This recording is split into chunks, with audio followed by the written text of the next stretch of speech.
What's up, guys? It's your boy, Sensei, back with the One Piece sweative. OC Reborn as Smoker. Trained by Garp. The Revolution of Marines. Part 1. Smoker is one of those characters in One Piece who is often disrespected.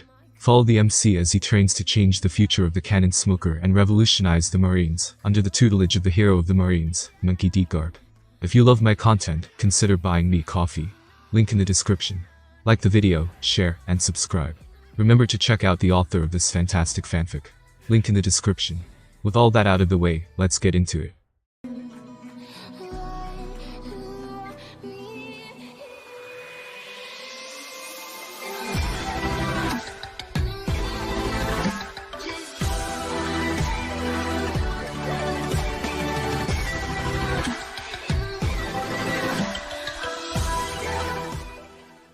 Hey, Pirate King. Where did you hide all the treasure you found? Dream. While we are asleep, we live within the imaginary world created based on our memories and experiences. It is once we woken up that we perceive it as a dream. Is it in the grand line you got it, didn't you, that legendary treasure? One Piece. However, what if you don't wake up? What if your dream is the reality, and what you believe to be real all this time was a dream instead? Wahahaha. My treasure. Don't speak without the permission. I found myself standing in the middle of the crowd, dumbfounded, as one man, with long black hair to cover his facial appearance, grinned in front of the executioner's blades. Gold D. Roger. The king of the pirates. Yes, I did recognize him. He was a legendary figure within the manga named One Piece, one of the most phenomenal stories that has ever been unveiled in the reality. If you want it, you can have it. Hold on, reality. Find it. I left everything this world has to offer there. Then came an abrupt execution by the scared executioners. The king of pirates met his end in the log town, in front of my eyes. The crowd uproared in excitement. Without a doubt, Gold D. Roger's will has been passed on to the next generation already, marking the beginning of the great age of the pirates. I thought as I slapped myself on the cheek. It stung, and yet, I didn't wake up. Was it that I transmigrated, or was it that I belonged within this world from the start, and somehow, just somehow, dreamed of what may happen in the future here? And hold on. Who am I? As people around were rushing in and out of excitement, I stood here, frozen, facing an identity crisis. Then, I was knocked down all of a sudden by one huge man, who didn't seem to have seen me standing. Ow. Once again, another jolt of pain. Without a doubt, I wasn't dreaming. Oh, I am sorry. The man leaned down, and lifted me back up with his huge hand. Hold on, don't we know each other? Your name was, hold on, and how come I can understand what they are saying? I couldn't follow. Just what was happening around me. What is reality? Who am I? This can't be a dream, right? What am I supposed to do? Smoker. That's right, Smoker. That was your name, wasn't it? I found my eyes widening upon hearing the name Smoker. I raised my hands up and touched my hair, feeling the spiky rough texture. Sir, is my hair white? The man raised an eyebrow, but nodded nonetheless. Yes, you indeed are. A man who is called White Hunter by many, known to have eaten smoke fruit. A renowned marine with the rank of a captain or vice admiral in the manga. One who has, unfortunately, lost most of his battles. Smoker. That is me. It seemed. Lode Town. The island located in the East Blue, and is known to be close to the Red Line. Smoker was born in Grand Line. Yet, here he is right now, in the East Blue at the age of 12. How come? A rash boy he truly was, gaining a small boat for himself and impulsively sailing out, only to be consumed by the wild sea a day later. It was a miracle that he survived, or was he that he was inherently tough, blessed with a strong body, and will? By the time he woke up, no, he didn't wake up. I thought he died from drowning, and my supposed soul replaced his, if I were to follow the explanations regarding transmigration, which were given in many fan fictions that I've gone through. But here I was. When I woke up, I began vomiting out a huge volume of seawater, rendering me to believe that I was dreaming. Walking, and somehow, surviving throughout a few days without any food or water, made my belief that I was dreaming even further. But now, this was the reality. I realized this truth after having my first meal in this place once, given by one huge man who previously knocked me out during Gold D. Roger's execution. And what am I supposed to do now? I pondered with depression, still unable to believe that I have transmigrated. Boy, the man who sat on a table adjacent to me, with a mountain of food covering his face from me, said while munching, "What's your plan from now on?" With due respect, sir, I sighed and answered truthfully, "I've got no idea what to do. Forget a plan, how am I supposed to survive another day like this?" Upon hearing me, the man raised his head up and peeked at me from behind the food mountain. His eyes. They seemed to be gleaming dangerously. "Why don't you come with me then?" The man said as he threw a donut into his mouth. "I know a place that gives you a place to sleep, eat, and survive, as well as make you strong." That's hella suspicious, I thought as I looked at the man with squinted eyes. But you know what? I wasn't in a position to think that far. Death, no matter what situation I lied within, was a scary thing to consider. Additionally, I've now come to think that perhaps transmigration wasn't necessarily a bad thing. I was living in what was considered as dreams of many Oedipus. I wanted to give my shot here. What kind of oasis is that even? I exclaimed while chewing on a piece of bread. The man then made a smile. Marine. Ah, the cannon route. But alas, joining the Marine seemed to be the best possible option for me at the current moment. Are you a Marine as well, sir? You got that right. The huge man puffed his chest up. I am the Marine captain, dispatched all the way from the marineford, in order to monitor any suspicious activity during Gold Roger's execution. We continued chatting, and the food on the table eventually disappeared into our stomachs.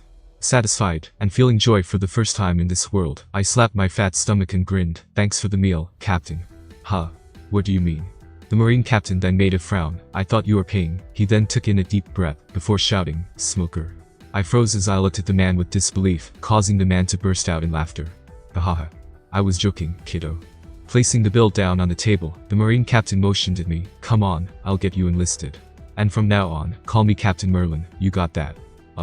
I nodded slowly. Sure. 1, 1, 2, 2, 1, 1. Upon the instructor's call, all the Marine trainees bent their arms in the push-up position. 2, 2. Before raising them back up after the word 2 being spoken out of instructor. The trainees were expressing pain and exhaustion. Their frail arms shook, threatening to collapse at any moment. Their sweat poured over the training ground like rain, and their attires were drenched beyond belief. And yet, in the middle of this sweaty training session, I found my state drastically better than the other trainees, although my arms were just as thin as them, and my body, which puberty hasn't hit yet, was smaller than the most. Halt. You may rest. And after who knows how long passed, the instructor finally called upon checking the time through his watch. With groans here and there, all trainees simultaneously fell on the ground, huffing and wheezing intensely. I too was one of them, but with enough strength to quickly raise my body back up. Smoker was Smoker indeed. He, from the start, was different from those of the cannon fodders. Letting out a light breath, I gazed at the view of the lively lode town, as if the execution of Goldie Roger was forgotten. 2 months already passed by since my transmigration, but here I am, still unable to believe that I am in the world of One Piece. After Captain Merlin had me enlisted, I was placed with these fellow peers in this training school. Among us, the talented trainees will be sent to the headquarters, Marineford, and be groomed as an officer. Marine, in terms of system, followed the ideal of meritocracy. Although not completely, I thought as I shifted my gaze to the side, where a huge and burly trainee, who didn't seem to be as exhausted as the others, similar to me, those whose parents are Marines themselves, have a head start. And additionally, the fellows whose parents are quite well known. I turned my gaze to the frail-looking trainee. His arms were crossed, and his face was in a visible frown during the whole training session, having refused to conduct the training, causing nothing but trouble. Yet due to the statuses of that guy's parents, the instructors are unable to make fault out of his troubling actions. As to why the parents of so-called high statuses will send their children here, I presumed that it was to knock the arrogance out of their children, although it didn't seem to be working. However, above all, the problem lies in the fact that their eyes, whether the ones who had a head start or the ones from a noteworthy background, they currently were looking at me with envy and amazement. The fact that the frail boy of no known background was running as the #1 trainee of this school was obviously getting on their nerves. Teens tend to be immature, acting out of impulses, but lack of rationality leads to an action based on one's instinct and selfishness. I should be prepared for whatever may be coming in the future. With a grimace, I leaned down and grabbed a towel that lay beneath me, before hanging it around my shoulder and walking away, leaving the other trainees by themselves. During the evening, the meal is served. Afterward, an hour of free time is given, although limited within this marine training facility. But in this free hour, there isn't much to do. Considering that after this free time comes the 8-hour-long sleep, thanks to the voice of the Vice Admiral Monkey D. Garp, the trainees usually go to sleep early for an extra bit of rest. In other words, this is the time when I can enjoy solitude. During this hour, I usually go up to the top floor of the building, and view the starry night, which was considered rare in my previous world. And the stars here are different, I muttered to myself while stargazing. Big Dipper, Sirius, and other constellations, I cannot find them no matter how many times I observe. Do you find me strange, that I've adjusted to this life too well? Do you consider me numb, with there being no sense of loneliness and depression within me, but optimism instead? Truthfully, I too don't have an answer for this. Perhaps whoever transmigrated me did something within me, so that I won't face implications regarding those types of concerns. The creak then, the doorway that leads to the inside of the building opened, jolting me awake from my moment of stargazing. As I expected, from within, 3 burly teens revealed themselves, looking at me with dark expressions on their faces. "You are here again, smoker." Without turning around, I spoke. "You guys again?" "Well." The one in the middle asked, "Have you made your answer?" I growled in annoyance, facepalming as I did so. There are way too many homepos here, for Nika's sake. Turning around, I faced 3 teens who were looking at me with an annoyance of their own, while pocketing their hands within their pockets. If not, I will say it once again, for the final time. The one in the middle held his huge hand out at me. Join Lloyd's line. He promised us the title of a marine officer, along with a place on his ship in the future. Considering the fact that his father is none other than a commodore, this is worth the deal. This dude's name is Brady. He, along with his 2 friends, are whom I call brain-dead jockeys. They showcase excellent performances during physical training, while screwing up every other things. I've already noted that they would serve as the great cannon fodders. "TCH, come on," Brady said impatiently, leaning down at me. He said that this is the last time. "Don't make him angry." "Look," I said with a deadpan, "do you think being a marine is a joke? Is it children's play to you guys?" "Hey." The guy on Brady's left, Sally, huffed and puffed angrily at me. "What did you just say?" Akin to an ox, his nostrils expanded and retracted. "Oh, I just cited a booger. Oops, too much information." I raised my hands up in a confusion. What did I say to anger you? Then, I, by reflex, took a step back to dodge an impulsive punch from the guy on Brady's right. "Donnie." "Really?" I ducked just in time for Brady and Sally to punch each other's fists, causing them to cry in pain. "Lloyd told us to." "Oh," Brady spoke while holding his bruised knuckle. "Kill you if you don't accept his offer this time around." "Kill?" I was flabbergasted. What is he? A pirate? Bending my torso to the left, I dodged Donnie's right fist, which ended up slamming onto the door that was right behind me. "Ah, my hand." Donnie screamed while rolling on the ground, with his right hand now swollen to a comical degree. Donnie," Brady shouted with widened eyes, before directing his anger at me. "Smoker." Lowering his body so that his head was pointed at me, Brady charged at me like a bull. However, right before his head collided on my chest, I sidestepped casually, causing Brady's head to slam onto Sally, who was standing back up wobbly, thud, knocking Sally unconscious. "As Sally," Brady cried while falling to his knees in a panic. Standing next to the door, I sweat dropped. "Yeah, I'm out of here." Grabbing the doorknob, I twisted it and opened the door, only to see a pink-haired girl standing behind it with widened eyes. Of course, she was none other than Hina, known as Smoker's colleague in the cannon. A pretty fellow she was, and along with the fact that there were barely any females in this training facility, Hina was being dashed here and there by the smelly boys, only for her to reject their confessions with cold words. Currently, she was standing in front of me, with her widened eyes headed at the scene behind me, at 3 jockeys. Hi," I said awkwardly before turning around to see 3 jockeys. "Don't mind them. They just had a fight among themselves." As if Hina is going to believe that, Hina said coldly, causing me to sigh, for I expected her to react like this. "I know that it looks as if I am in the wrong right when you just came, but it isn't. Oh, my hand." I was interrupted by Brady's sudden cry, causing Hina's eyes on me to become colder. "Hina is reporting this to the instructors." Hina looked at me with a frown. "These unnecessary beatdowns that you've given to those 3 go against Marine's ideal of justice. I'm telling you. I didn't punch them even once." I raised my hands up to express my innocence, but much to my chagrin, it was to no avail. And on the next day, I was labeled as the problem kid, with the news having been spread across the entirety of the trainees. Trainee Smoker. Upon the start of the training session, I was called out by an instructor. "As a punishment, you will be doing double the exercise of the rest of the trainees, for 6 months. Fuck, I thought to myself, and shifted my eyes to where Hina was standing still now. "Where are you looking at, Trainee Smoker?" Fuck, oh shit, I've said the wrong word. I meant I froze during my statement, before rubbing the back of my head. Trainee Smoker. The 3 jockeys, along with the skinny dude with long blonde hair, Lloyd, were laughing their asses off from the back. Easy. Way too easy, I thought as I sprinted around the training ground, non-stop, at thrice the speed of any other who were running. It was truly a strange experience to have. Physical improvement is not something that comes this quickly and to this extent. Although I've been conducting thrice the amount of the usual physical exercises as punishment for a whole month, they no longer were capable of bringing me down to exhaustion. Just what the hell is with this body? I thought to myself, but with joy. Improving substantially every day was truly a fun experience to have. And does this mean that if I were to increase the load of exercise even more, I will improve just as much? Becoming strong, for the past 3 months, was none of my concern.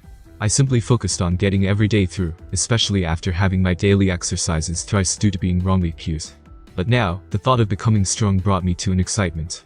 I mean, who wouldn't like to get strong? The 4 emperors. The 7 warlords. Although such systems have not been established yet, I know, better than anyone else, of how dangerous this world is. And in order to become even stronger, I therefore thought, I need to be punished more. Narrowing my eyes as I continued to run, I looked at the back of the wimpy blonde, Lloyd, who was walking in the front with his hands in his pockets. Expressing boredom, he occasionally laughed at the trainees who ended up fainting in the mid-track. Smoker. However, before I could begin, a feminine voice called me out from the back. I groaned in annoyance. Fuck off, Hina. You're thinking of doing something bad again, aren't you, Hina? While breathing heavily due to the ongoing run, shouted from my back. Hina knows. And Smoker fucking doesn't care. Without turning back, I lowered my posture and quickened the movement of my legs, ultimately increasing my speed beyond the point I thought it was possible. Get over here. Ignoring Hina's cry, I stuck my left hand out as I ran, which then slammed onto Lloyd's back. Ah. Lloyd's eyes popped out, and his jaw dropped wide open in shock as his head was smacked all of a sudden. His tongue stretched out to an extent where I wondered if it was made out of rubber. I quickly retracted my arm back and continued to run as if nothing happened, but obviously, everyone witnessed what just happened. Smoker. Standing back up with a huge lump at the back of his head, Lloyd screamed. With his arms clenched, he began to run in order to return me the favor, but within 5 seconds of running, he tripped himself and fell on the ground face first. Trainee Smoker. Unable to bear the scene any longer, the instructor called me out. Success, I thought. Within the log town, there lied the marine base next to his training facility, where Smoker currently dwelled. The commander of this base, starting 3 months ago, was none other than Captain Merlin, who initially believed that Goldie Roger's death would lead this weakest sea to become even easier to manage. However, Roger's final words instead served as the trigger for many to resort to piracy, to search for this mysterious treasure named One Piece.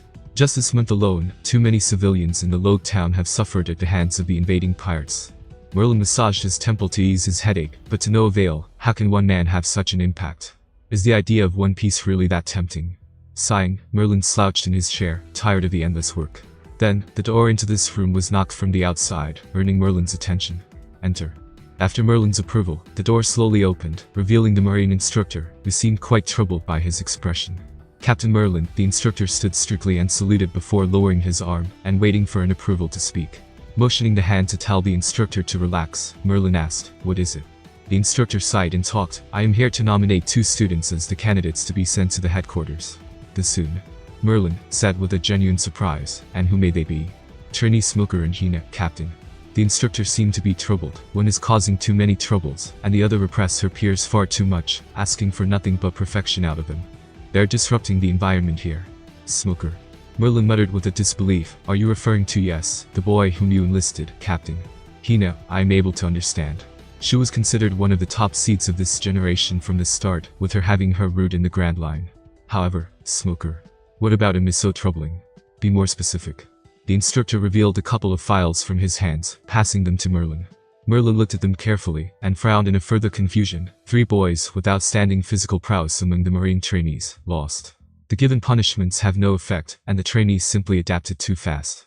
An incredible potential is seen, but his attitudes cannot be corrected with the current instructor's capabilities. There was no need to look further, Merlin thought. Placing the papers down, he immediately stated, "I will write the referral letter to the instructor, Zephyr." It was early in the morning, and the sun still hasn't risen yet.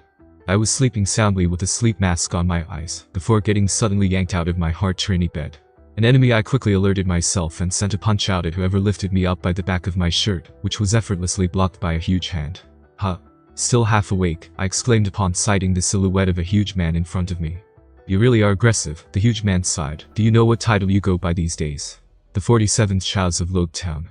Shaking my head to wake myself up, I noticed that this man was none other than Captain Merlin. I squinted my eyes, before looking around my surrounding. I currently was getting carried out of the dorm, while all the other trainees were still asleep. Yeah, it's your favorite adult," Merlin said with a tired expression as we exited the room, slowly closing the door. "What's going on?" I pointed my finger at the back of my shirt where Merlin gripped on. "Am I getting kicked out?" Currently, with my mind frozen, that was all that I could think. After a short while, having reached the conclusion that I was getting kicked out of the marine due to the inflated rumors around me, I began to thrash hard in Merlin's grip, but to no avail. "Fuck. Do you want me to become a pirate? Ha, I'm going to murder every piece of shit on this planet if I get kicked out, you hear?" I screamed relentlessly. "Smoker, I mean me. My grandfather died 3 months ago, and I'm left with no relative. My hometown, from what I've seen from the newspaper, was wreaked havoc by the wave of pirates who have begun to sweep all from the 4 Blues into the Grand Line. Simply put, I had no place to go back. Throw me out, and I will curse you for eternity. Even after my death, I will latch onto you as an evil spirit." "I'll shut up for 1 second, you're mad lad. Merlin's teeth turned sharp as he barked at me comically, "Why yes sir," which was effective in shutting my mouth down. Smoker. Just then, I noticed that we were now at the harbor, in front of one moderate-sized marine ship. And before the ship stood Hina and one male marine officer, who were looking at me with a sweat drop. Letting a deep breath in, Merlin placed me down, stood upright in a strict fashion, and saluted at the marine officer, Commodore Barther. Relax, relax. This marine officer, named Barther, was notably smaller than Merlin in terms of size. Blonde hair and blue-colored eyes, he was the typical handsome man that many would find themselves attracted. Excluding me, of course.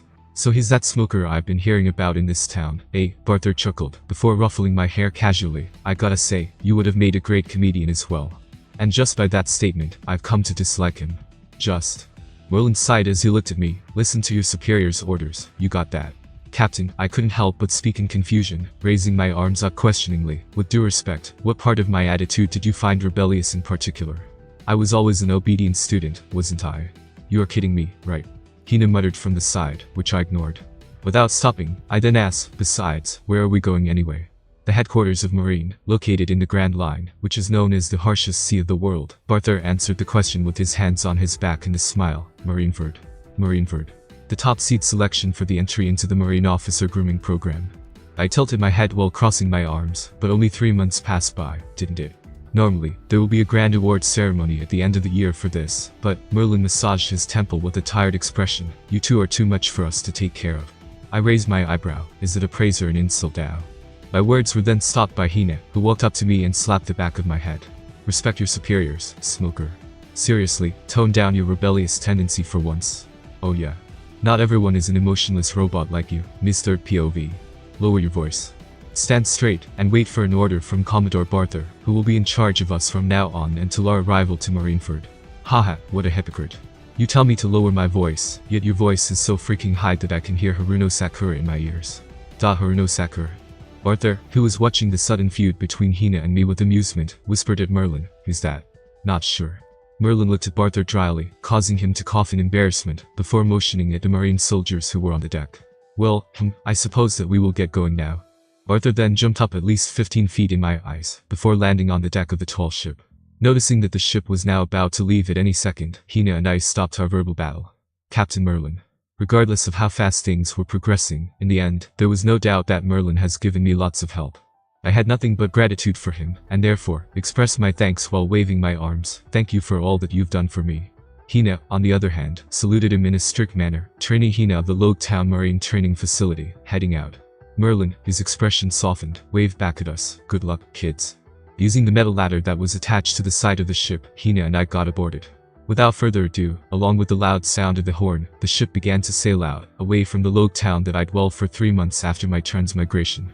Although it was sudden, my story has finally finished its prologue. I was afraid of the unknown, yet excited about what I may be able to achieve in the future. "Hey, kids," until Barther spoke to us with a gentle smile, while throwing 2 uniforms at us. "Get changed to that uniform." "Sir, if you would not mind telling," I asked while opening the neatly folded uniform, "what may this be for?" "It's an official way of telling that you've entered the rank of Marine." "And what rank are we currently on?" Hina asked. "Sure boys. That's a rank," Hina and I thought at the same time. What was I expecting anyway? I couldn't help but think dryly as I mopped the floor, with the sweats all over my body. I mean, chore boys do chores, and nothing more. Looking at the front, Hina too was mopping the deck just like me. The only difference was that unlike me, she was giving her all just for this. But Barther's explanations did make sense to me. We weren't here to be doted upon, but to be groomed as the capable warriors. That doesn't mean I like it though, especially when the one responsible for saying that is enjoying a glass of cocktail with sunglasses on his face, while lying on a comfy-looking lounge chair. Barther, who seemed to have noticed my gaze, turned at me, before giving one mocking snort. "Ha." I was gripping my mop real tight at this point, struggling as hard as possible not to slap the man's head with this sturdy mop of mine. "Get your mind together, smoker." Hina, who was huffing as she mopped, then said to me, "We still got a lot to cover, and Hina can't do this alone."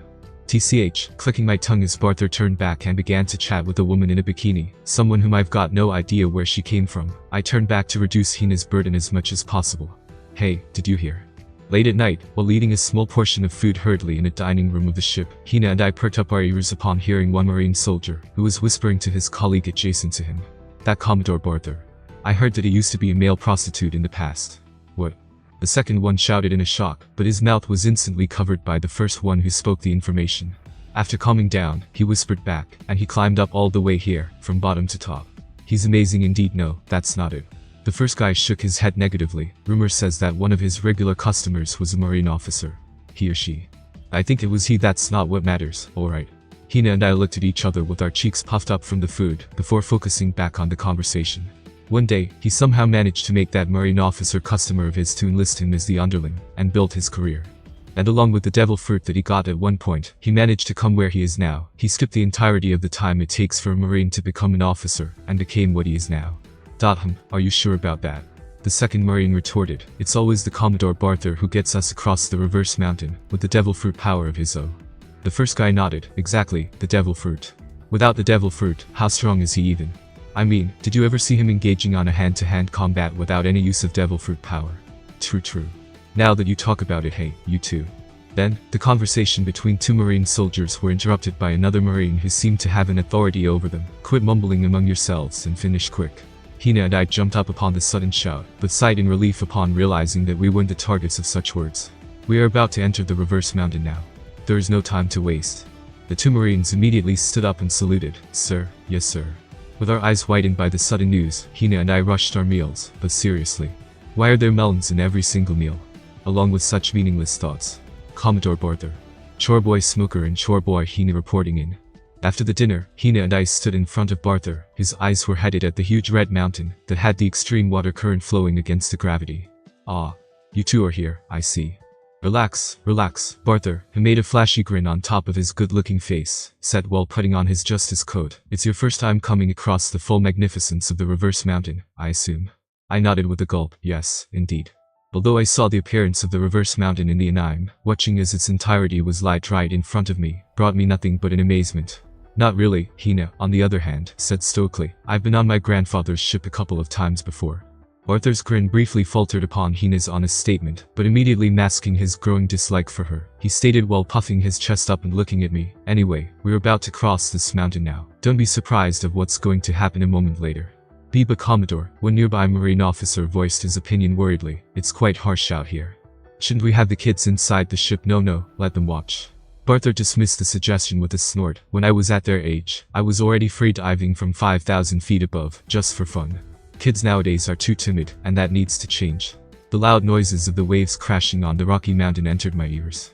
The wild wind, so harsh that I had to clench tightly on the rail, blew all around, causing the ship to sway unstably. There sprang forth a nervousness in me, but I steeled my mind. The nature of the One Piece surely was harsh, and it was something that I never could have imagined happening back in the earth. But, at the same time, what is this growing sense of excitement? I thought as I gulped again, sail forth. Just as the ship began to shoot up by entering the rapid current of the reverse mountain. The wind was so strong that I had to close my mouth. I could barely open my eyes when facing forward, so I turned my head sideways. However, our sail here wasn't smooth. The ship was slowly tilting to the left, and I knew that at this rate, its side was going to crash on the rocks. And now, then, Barther stepped up haughtily. It's time for me to shine. He extended his right hand, to which one marine soldier hurriedly placed a thick rope on top of. The other end of the rope was connected to the pole of the ship. Then, Barther leaned down, and his legs coiled up akin to spring, bringing me to a shock. The spring fruit, which is owned by Bellamy in the canon. Boing. I watched as Barther jumped and placed himself between the rocky mountain and the wall of the ship, before pushing the ship away from the hard rocks. His face was red, he was huffing hard, and his body was being dangled by the rope that was tied around his wrist, but he did manage it. But right now, this man owns that fruit. And although I don't remember the exact age of Bellamy, one inquiry entered my thought. Does that mean that this man will die soon? I hope it was nothing but my paranoia. However, just what if this man, Barther, were to die during this sail? Barther's death may mean much more than his death only. What if the Marines on this ship were to face a sudden adversity and get wiped out? What would happen to us then? Hey, a hand was placed on my shoulder, jolting me awake. Turning, I saw Hina, who held a look of concern. Are you alright? Before I could answer, Barther landed in front of us and pointed a thumb at himself haughtily. Wasn't I amazing? Just now? Hina and I looked at the man without any expression, before answering at the same time. Sure. All while this was going on, the ship was now rapidly descending on the other side of the reverse mountain, into the Grand Line. Within the dark, stormy weather where the sea wildly thrashed, one marine ship sailed adamantly, all thanks to many marine soldiers who hurriedly moved around busily. However, this scene wasn't accessible to Hina and me, who were currently mopping the hallway located below the deck. Currently, there were only 2 of us here, with no one to eavesdrop. Using this as an opportunity, I opened my mouth and asked to Hina, "Hina, did you notice it?" Hina, whose back was facing me, stopped mopping and turned around to face me. With her eyebrow raised, she said, "Notice what?" Hina confused. "Barther," I said with a certainty in my voice, "blonde hair. Annoying personality, non-existent leadership, and questionable strength. Who does he remind you of?" "Blonde. Annoying. Weak." Leader Hina mumbled while going into a thought, before her eyes widened in a realization. "Don't tell me," raising her face up to look at me, Hina said with a disbelief. "Barther was the father whom Lloyd was bragging about, most likely." I nodded with a pale face. After all, Lloyd did say that his father is a commodore. And this means that if he finds out all those things I've done to Lloyd, the chance is, I'm fucked. Hina pursed her lips. Hina will keep it secret, but there is no guarantee that Barther won't find out. Ha. I sighed. I can only hope that we will get to the marineford before that happens. With the conversation having ended, we went back to our chores. It seemed as if this was going to continue until the evening, until land ho. We heard the cry of a marine lookout from the above, causing us to perk up in excitement. "Come on, let's go check it out," I said giddily, to which Hina responded with a shake of her head. No, Hina didn't finish the chore yet. Wait. To hell with them. Grabbing Hina by an arm, I dragged her up to the deck. When I opened the door and enjoyed the bask of sunlight that greeted us, Commodore Barther. We saw the numerous Marines saluting at Barther, who was standing at the edge of the deck. Sneaking on the nearby Marine, who was standing still as the greetings went on, I asked in a whisper, "Sir, where are we right now?" The Marine smiled as he answered, "We're currently on the Marine base G4. Although the starting point of the Grand Line splits into 7 different paths, we use the Eternal Pose to bypass those islands that are booming with pirates, and came here right away." "Oh, I see. Thank you for the answer." I thanked the Marine, having got the answer that I wanted. "Heh, why don't you wait just a little longer though?" Then, the Marine pointed at the base ahead of us. It was reported that this base also harbors a troublesome boy like the 2 of you. Hina immediately stepped up with a huff. "Troublesome. Hina believes you meant extraordinary." Yeah, whatever you say," the Marine rolled his eyes, before placing his hand below his chin, "and also, I heard that he's 14 years old. "Ha," I exclaimed, "so he's 2 years older than me. Hina is 4 years younger than him." I froze upon hearing Hina's words. "Hang on," I turned and asked Hina with squinted eyes, "You're 10? Hina crossed her arms. "You got a problem with that?" Forming a smile on my face, I raised my hand up and ruffled Hina's head. "Nope, not at all." "Get your hand off of Hina." With a frown, Hina immediately slapped my hand away, causing the Marine and me to chuckle. Hina glared at me. "What are you laughing about, hello Dar?" Before we were suddenly interrupted by one huge boy suddenly appeared next to us. Raising my head up, I was met with shaggy orange hair that reached all the way to his chest, along with the grey metal mask to cover his facial appearance. "So you two are Smoker and Hina, right Dar? I've heard of you from Commodore Barther just now Dar. I'm Bastille." "Nice to meet you Dar." "Bastille." I certainly recognized that name. It was a name belonging to a vice admiral in the canon, though I couldn't remember at which party came out. Grinning wide, I raised my hand up and shook hand with Bastille. "Just as you heard, I'm Smoker." "Nice to meet you as well. And Hina is Hina." "Welcome on the board." Hina nodded with her arms still crossed, but didn't shake Bastille's extended hand. Eventually, Bastille retracted his hand and scratched the back of his head in awkwardness. He then turned and asked me, "Did I do something wrong Dar?" I shrugged and looked at Hina. "Why won't you shake hands with him?" Hina motioned me to come closer, which I complied. She then leaned on my ear and whispered, "He smells." I instantly understood. Turning at Bastille, and spoke while pointing a finger at Hina, she said that you smell like a pile of dog crap ow. Smoker. I was instantly bombarded by the barrage of punches from Hina, causing me to curl up in a ball. Since when did Hina say that he smells like a dog's feces? However, the words got through Bastille already. With a depressive aura around him, he hugged his knees after collapsing on the deck, while muttering, "I smell." Hina looked at Bastille in an apologetic manner, before lashing out at me again. "Smoker. Why did you have to say that?" To which I dodged this time around by rolling my body across the ground. Muhaha, oh sorry. Smoker needs to be punished. I continued rolling as Hina didn't cease her violent tendencies. Oh soy, oh soy, oh soy, before my rolling was stopped by the feet of someone. Raising my head up, I was met with the face of Barther. For a few seconds, we stared at each other awkwardly, before I slowly raised my body back up, and went back into the lower level of the ship along with Hina, to continue our mopping. Just now, Barther shook his head while looking at me with a disdain. I was this close to exploding. "Chore boys. What are you two doing up here?" A stroke of luck it was, especially since he seemed to be in a bad mood for some reason. As we returned back to the hallway, we heard Barther shouting from the above, "You get back down and mop as well." Along with the frightened response from Bastille, "Why yes sir. And no dinner until you finish the task." Fuck, what is he? A child? I groaned while reluctantly mopping the floor. "Someone, please, kill that guy already." Hina looked so done as she grabbed her mop. Hina might become that someone at this rate. It was another peaceful day here, with Barther becoming more and more unlikable. May I ask a question? I said with a downcast expression while looking at my food plate, to the chef who just distributed me the meal. What is it? I pointed at one section of my plate where there lied 3 slices of melon. Do we have an endless supply of melons? I see it in every single meal. The chef shrugged. What can I do? Melons are Commodore Barther's favorite. Then came a momentary silence, before the two of us burst out with laughters at the same time. Ha ha ha, nice one there. I can definitely see why he would love them, I said while wigging my eyebrows. Ha, we can't deny the truth, can we? Chef said while dumping more melons on my plate. Here, have some more. I stared at the increased pile of sliced melons, crying on the inside. I'm freaking sick of melon. Yes, I am a picky eater, whatever you say. Having finished my meal, I walked up to the deck to gaze at the stars, having managed to finish my work quick.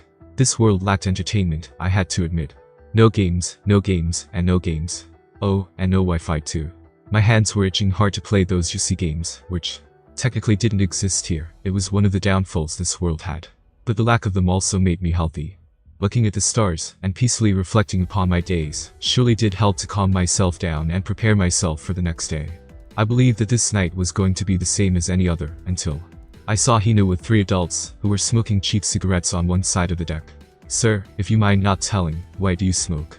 Hina seemed to be asking with genuine curiosity. I saw my grandfather smoking as well, but never got to ask. Does it taste good? The 3 Marines looked at each other, before grinning as they turned back at Hina. Well, it does wonders, one of them spoke up, before asking, how old are you, girl? I am 10, sir. 10. Old enough, another one shrugged, before taking out another cigarette. Wanna try? This is how we grew up when we were around your age, and before I knew, I was right in front of that Marine. Grabbing the cigarette, I ripped them into 2, causing the owner of cigarette to cry out, what do you think you are doing? Cigarettes are bad for your body. They contain strong carcinogens that may induce the development of cancers in your body, and I tell you, exposure to them during the stage of development is especially fatal. I began to sprout out without thinking, and do you know that second-hand smoke is even more carcinogenic than first-hand smoke? Why the hell are you smoking in front of a 10-year-old girl? Are you men children insane? If you're going to smoke, I then stopped, having regained my sense of rationality. In front of me now stood 3 Marines who were visibly displeased. Smoking is bad for health. Hina muttered behind me, going into a deep thought. But I didn't have any time to respond. Hey kid, your name is Smoker if I recall, right? Freaking smoker discourages smoking. What even is this? One of the 3 then growled. And I know that you're 12. Meh, old enough. Another said while cracking his neck, as if getting ready for a brawl. The 3 of them closed in on me, and their faces were filled with unpleasant smiles. But I felt no fear. Are they going to attack me? Honestly speaking, I already was exposed to some degree of fighting. The 3 muscle jockeys back in Lode Town had larger bodies than these 3. Additionally, 2 weeks of stay on this ship helped me learn that most Marines here had notably weaker physiques than Bastille and I did. So why would I be afraid of them? Rational or not, I still would have discouraged Hina from smoking. She was my friend, after all. Just 3 hits. 1 from each of us. Then we'll let you go. One of the 3 stated, before throwing his punch at me. And I grabbed it with my drastically smaller sized hand. Daha. Smoking makes you weak, I said casually, so don't ever think of smoking, Hina. Hina wasn't aware. Hina will tell this to grandfather as well. Then, I jumped at the man who just attempted to punch me, before slamming my fist down at his nose. The blood sprayed out from the man's nostrils. He let out a horrific scream, before falling down on the deck with a thud, having fainted from 1 punch. What? The other Marine looked at his fallen colleague with shock, before looking back at me. What are you? Don't you dare look down on us because we currently are given the title of chore boys. Taking a step forward while shaking my right hand to flick away the blood, I snarled at the remaining 2. Will you 3 wasted time smoking at our age? We currently are training and training more, in order to become far stronger than what you will ever be capable of. The 2 Marines unconsciously took a step back, intimidated by me. Turning around, I motioned Hina to follow. Then I said for the final time, if I see you smoking in front of us ever again, I was going to make an awesome threat to them. However, cited Barther, who was coming up to the deck, drunk, run. Hina and I immediately ran out of the scene, in order to avoid trouble. I mean, there's no way those 3 will spread the news of how they got scared like pussies by 1 kid, right? Simply put, no, they didn't report. Thank goodness. The night passed, and yet another day of doing an endless amount of chores has begun. At this point, I believe that the 3 of us successfully earned Barther's hate. We were working 15 hours every day, with no pay whatsoever. Is this really how it's supposed to be? Even Bastille, who seemed to be a nice guy, had his expression darkened. Yes, I knew that his expression was darkened, although it was hidden behind the mask.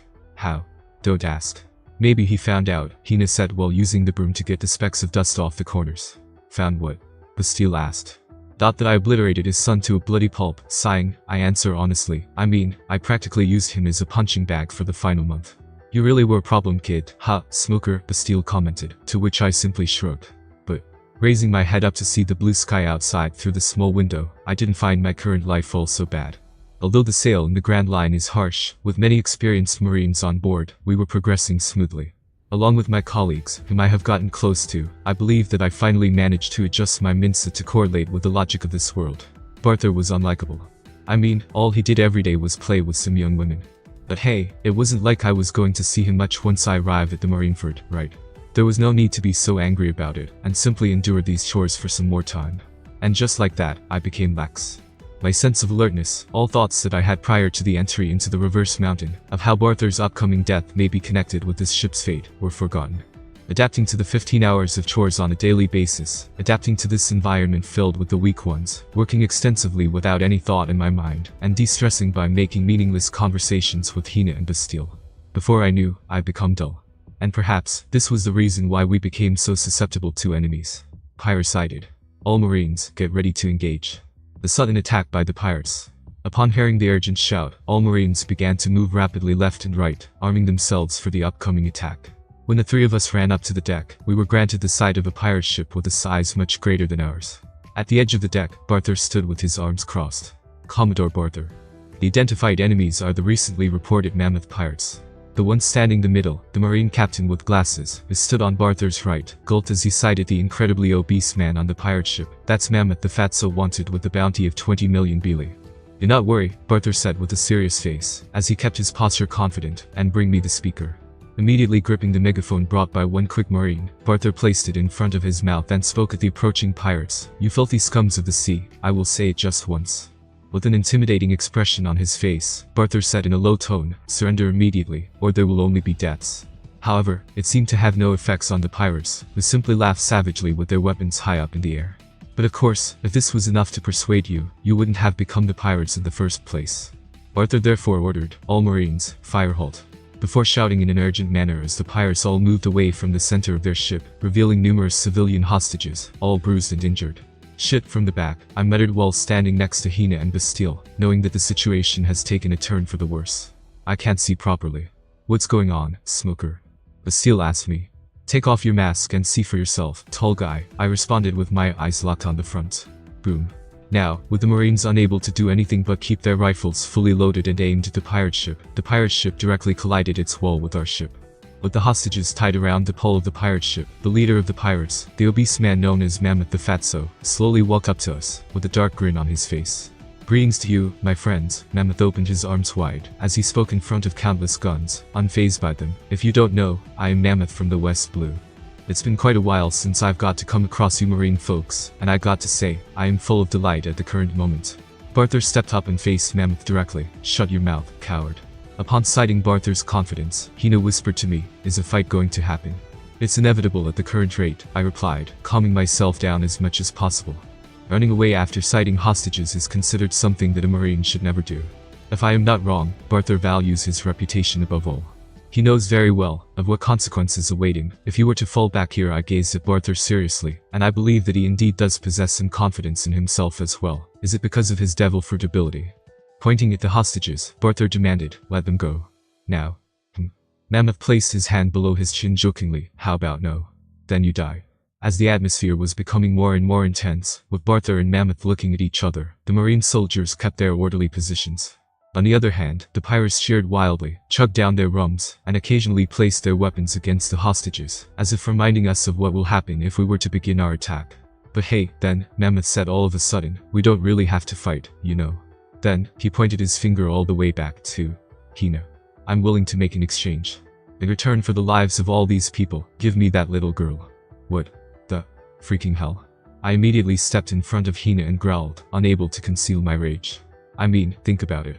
From what I can see, she's a Marine too, right? You save the hostages and become a hero, while she becomes an unfortunate Marine who dies during the fight. We have a pedo here, Bastille said with an equally angry tone, but there is no way that Commodore Barthor will consider that. Barthor seemed to be contemplating, much to the shock of the two of us. You are kidding, I whispered in disbelief. He seemed to have noticed our shocked gazes, as he quickly turned his head away from us and answered, "How about no? Instead, hand over those civilians and surrender. My stance won't change, no matter how you try to persuade me. But what happened has already happened. We already witnessed Barthor considering the option, no matter how brief it may have been." I was speechless, and so was Bastille. This was enough for us to lose the last streak of respect we had for this man. "Man, I thought we could reach an agreement here." Dang it, Mammoth whined as if he believed Barthor was going to accept it, before, all of a sudden, snapping his finger. Bang. Immediately after, a bullet was fired from one gun holding Drunk Pirate, which pierced through Barthor's exposed right shoulder. And Barthor immediately reacted with a girly shriek, while holding his bleeding shoulder with his trembling left arm. Medic. Medic. And just like that, gone was the previously confident man. Barthor was reduced to nothing but a wimpy guy. Even with the spring fruit, this was all he managed to become. See Commodore. One Marine soldier remarked with a dumbfounded expression. Watching the leader of this ship crumbling down into a coward was discouraging, after all. Mammoth burst out of laughter upon sighting Barthor's pitiful state, before raising his club up. "Boys, begin the raid." "Yoo-hoo. Haha, I was waiting forever for this, Captain. Take all consumables. Steal all valuables. Kill all men, and catch all women. It's time for the feast." Along with Mammoth's inhumane scream, all pirates jumped onto our ship fearlessly, with their eyes showing nothing but craziness. At the same time, Mammoth brutally slammed his club onto Barthor's head, instantly squishing it into a bloody mess that squirted out the brain matters in a gruesome manner. All Marines, fire. In dead Barthor's stead, the Marine captain with glasses, the one who previously told the information about the Mammoth pirates, ordered the soldiers, kill them before they managed to land on us. Bang bang bang. Signaling the beginning of the bloody clash in the middle of the sea. And in midst of this crossfire, I saw Mammoth's greedy eyes heading to Hina. However, Hina thankfully wasn't scared. Instead, she angrily pushed me away from her front, and made a disgusted frown at Mammoth. "Don't you dare treat Hina like a weak person, smoker. Hina can handle herself, and age means nothing." "Well, aren't you a brave one?" I said while quickly looking around our surroundings, trying to see what choices we have here. The seal seemed just as concerned as me. He asked me while touching his mask with his left hand, "What should we do, smoker?" With Barthor dead, our side was notably demoralized. The Marines had terrified looks on their faces as Mammoth dragged Barthor's bloody corpse across the Marine ship, slowly walking at us. At this rate, it was only a matter of time before we become wiped out, and all women on the ship will be taken too. As if I will watch that happen. Raising up the mop that I held, I broke it in half, before wielding the part without the mopping part. Fight, of course. What else is there to do? This was the battle that we couldn't afford to lose, no matter what.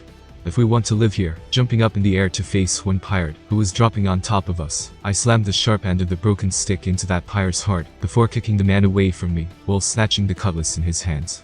Tap. I landed back and faced Hina and Bastille. "We have to kill all pirates off this ship. Humans tend to fear the unknown. One of the unknown that will never be known to us, is nothing other than the death itself, and due to this, humans not only fear losing their lives, but taking the lives of the others as well. However, in the middle of the battlefield, there is no room for the fear of killing others. Our defensive mechanism values our lives over the lives of the others, and in order to protect ourselves, such fear of killing others is shut down. And it's no different for me, I thought as I drove the cutlass in my hands into the heart of one pirate, who was jumping onto me with a mad expression. Marines in this world kill. This isn't some modern world police, and even back in the earth, they end up killing the severe criminals, whether by mistake, retaliation, or execution. So I steeled myself. With me holding the cutlass and Bastille having took off his metal mask to use it as a weapon, the two of us took a defensive stance against the wave of pirates. Ha! Bastille punched the face of one running pirate with his mask-reinforced fist, sending the man flying in the air, while spraying the blood all over. At the same time, I noticed that one pirate at some distance away from us, had the barrel of his gun pointing at Bastille, who was a huge target. I immediately shouted, "Hina. Don't shout." Hina's ears hurt, Hina said seriously as, bang. The rifle in her hands, which we acquired from a fallen Marine, fired a shot before the pirate pulled the trigger of his gun, ending his life instantly. Gritting my teeth, I swung the cutlass vertically, from top to bottom, and overwhelmed one sword-wielding pirate, causing the latter to lose his grip on the weapon. Immediately after, the cutlass that I was holding, shattered, due to my poor handling. I threw it away and grabbed the airborne sword, before stabbing it through the heart of the now vulnerable pirate. Ha! I raised my head up instantly while pulling the bloody sword out of the corpse. Fighting in the open is not a good choice. Unfortunately, the Marines were losing by a lot. The Marine captain with glasses currently had his neck clenched tight by Mammoth, who still was holding on to Barthor's corpse on the other hand. The Marine lieutenant already was reduced to a corpse with multiple holes in his body, and still was being shot by the crazed pirates. One by one, the marine soldiers who lost their leaders were falling, not knowing what to do without an order given. The select few, who were the females, struggled with their hands tied and surrounded by the pirates who gave them the dirty gazes. The hostages tied on the pirate ship simply looked at this scene with despair, thinking that it was all over. It's only the three of us, biting my lips hard in order to keep myself moving. I shouted at Hina and Bastille, go to the inside of the ship. Fighting out in the open, against this number, is impossible for us. The two of them, who seemed terrified by this sight, nodded upon my call. With me last, the three of us ran down the staircase, and stood at the end of the narrow hallway that we were cleaning just few hours before. As Smoker, Bastille muttered to me with a shaky voice, they are dead. All of them. Don't think about it, I replied while wiping the sweats off my body. I placed my left hand on my heart while keeping my grip on the cheap sword, trying to slow down the heartbeat. Are we the only ones left? Hina asked with the terror lingering in her eyes. She was trying to hide her fear, but to no avail. Don't think about it, I could only repeat, just believe that we are going to survive. The footsteps above us were still loud and rapid. The cries of marines, gunshots, the fearsome sounds of sharp weapons cutting through human flesh. It was an experience that I've never had in my life. Now, one by one, the pirates were storming down to this hallway where we stood. I stood at the front, with Hina right behind me. Bastille stood at the end of the hallway behind the two of us, for him being a huge man without any weapon currently, only made him more prone to attacks. In the hallway, long weapon is not ideal, I thought, as the pirates began to run at us into this hallway, before snapping the sword in half by pressing its blade down with my foot. Taking in a deep breath, I stated, come. Haha, what can three kids do anyway? Rushing in, I stabbed the broken sword through the frontmost pirate's heart, before pulling the sword out by kicking him. The stabbed pirate fell on the floor, and the pirates who were following tripped due to the corpse below them. Without a stop, I slammed my left foot, hard, on the neck of one of the falling pirates, while stabbing the broken sword through the neck of another. With me momentarily immobilized, another running pirate attempted to slam his giant axe on my head, but it was stopped by the narrow wall. Immediately after, bang. The bullet, fired by Hina, pierced through his head. Using that gap of time to pull the broken sword out and take a step back, I looked back up at the front, where there seemed to be no end to the number of pirates. Simultaneously, boom, boom. From the ceiling right above us, the banging noises could be heard. They were trying to attack us from the above. Bastille. I shouted at the back, while wildly slashing the broken sword at the horde of pirates at my front. You found anything useful yet? Here. Bastille, who was rushing through the rooms and structures behind Hina and me, finally returned with a couple of kitchen knives in his hands, and slided one in my direction. Leaping back, I dodged an axe that was thrown by the frontmost pirate, before stepping my foot over the sliding kitchen knife to stop it, and quickly wielded with my other free hand now, holding two short swords. Boom. Then, the ceiling right above me broke, and two pirates, who were grinning wildly, jumped down at me. Coupled with the third pirate who was running at me front the hallway, the situation was getting worse and worse. Hina. I cried while dodging the slashes of cutlasses made by the two from the top, before stabbing the broken sword and kitchen knife into each of them. Bang. Upon my call, Hina fired another bullet to the third pirate that I was unable to deal with. Leaving the kitchen knife and broken sword still embedded on two now dead pirates, I ran back while opening my palms at Bastille, who placed two more kitchen knives. Upon my motion, Hina and Bastille too began to retreat backward, knowing that we wouldn't be able to hold out in the hallway any longer. Is there any hope here? During our run into the deeper part of the ship, one thought popped up in my mind. How did these three survive in the first place, in the cannon-esque smoker? Then, Hina and I were forced to stop as Bastille stopped moving, with his back facing us. Looking grimly at the approaching pirates from my back, I peeked the other way to see why Bastille stopped, and sighed. It's the end for you, kids, Mammoth the Fatso standing in front of Bastille, along with other pirates behind him as well. We were now surrounded in a narrow hallway, in both paths. TCH, already. I struggled to keep my face stoic. There are two ways to enter the intersection of this ship. I thought that it would take some time until all marines above are dealt with, but it ended much quicker than what I speculated. Did I make a wrong decision? And what a detrimental circumstance we were lied within now. Move up. The deck is packed with tons of pirates. Move down. There are many layers to go through until we manage to reach the sea below even, and in the Grand Line, being lost in the sea means almost a guaranteed death. Smoker before my transmigration technically died from this. Hina immediately raised up her rifle and pointed it at Mammoth. But strangely, the pirates didn't react, and laughed in amusement instead, driving us into a confusion. Shoot it, without any hesitation, I whispered at Hina, and she nodded. Bang. Another bullet was fired from the gun, to Mammoth at the point-blank range. However, clang. Along with the sound of metal clanging, the bullet was bounced off of Mammoth's obese torso, before crashing into a wall. Haha, did I not tell you? Mammoth rubbed his palms together with a shrewd smile. I am a hard man, having eaten the hardened fruit. With the thought alone, I can harden any section of body, so hard that even the bullets cannot penetrate through. The palms that he rubbed together were now metallic gray in color. Hina's eyes widened in horror. Unable to keep her facade, she dropped the rifle to the floor and fell on her knees. Bastille tightly gripped on the kitchen knives that he was carrying, but his arms shook. He was in no different situation than Hina. Despair. Such thoughts began to corrupt us from the inside, and I wondered if there was anything left that I could do. Surrender. In usual cases, I would have killed you already, but Mammoth then stated, as if not having even felt Hina's bullet, while holding his right hand out, you two boys seem to hold quite a potential. If you join now, I will allow you to become the 0.2 and 0.3 of my crew. Mammoth didn't mention Hina, and judging by those greedy looks in his eyes, I knew what he was thinking of. Disgusting, that was the thought that entered me. This is the so-called freedom of the pirates. Such a thought was so strong that it even defeated my desire to survive. If living on means giving up my sense of morality and joining this filthy pirate crew, then I'd rather die. And before I knew, I was spitting on Mammoth's face. Why don't you go rot in hell instead, fatso? Mammoth raised his hand up and touched his cheek where I spat upon. The grin on his face instantly died down, replaced by a cold emotion. Then die, kiddo. And the next thing I could perceive was, boom, a punch on my abdomen. Chapter 11:20. Smooker. The anguish-filled cries from Hina and Bastille. Ha ha ha ha. The crazed and drunken laughs from the enemies. Well, what about you, big guy? You better answer well, if you don't want to be given the same treatment are your friend. The mocking voice of Mammoth. I blinked my blurry eyes, trying to gain sense of what just happened. The blood was dripping out from my mouth, signaling that I currently acquired the internal injury. It hurts, I couldn't help but think weakly, as my mind was halfway into the realm of unconsciousness. But I have to help them. Never, suckers. Bastille then screamed, before launching his huge body at Mammoth. What an idiot, only to be choked by Mammoth, who effortlessly snatched Bastille by the neck. Weakly raising my head up, I looked to my left and right with the blurry vision that I had. It seemed that Mammoth's punch made me crash through a couple walls, before landing at this pantry, it seemed. AHHH. Hina screamed as she was lifted by the hair from Mammoth's grip. My mind felt hazy. My eyes were half-lidded, unable to handle the current stress that I was going through. But my hands twitched. I was still alive, and my peers were suffering. My eyes continued to wander off randomly, around this pantry that I currently sat within. Melons. Melons. And more melons. The room was filled with numerous barrels, which all contained melons. I couldn't help but chuckle, before coughing out blood due to stressing my lungs. Melons. Boy, you surely are weak for being this huge. Even now, Mammoth was talking as he held both Bastille and Hina at the same time, and girl, quit trying to bite me. The nicer you are, the better treatment you will receive. That. Fuck you. My eyes locked onto a particular barrel, filled with melons. It was filled to the brim, to an extent where a couple of melons were peeking out. From them, there existed one odd one.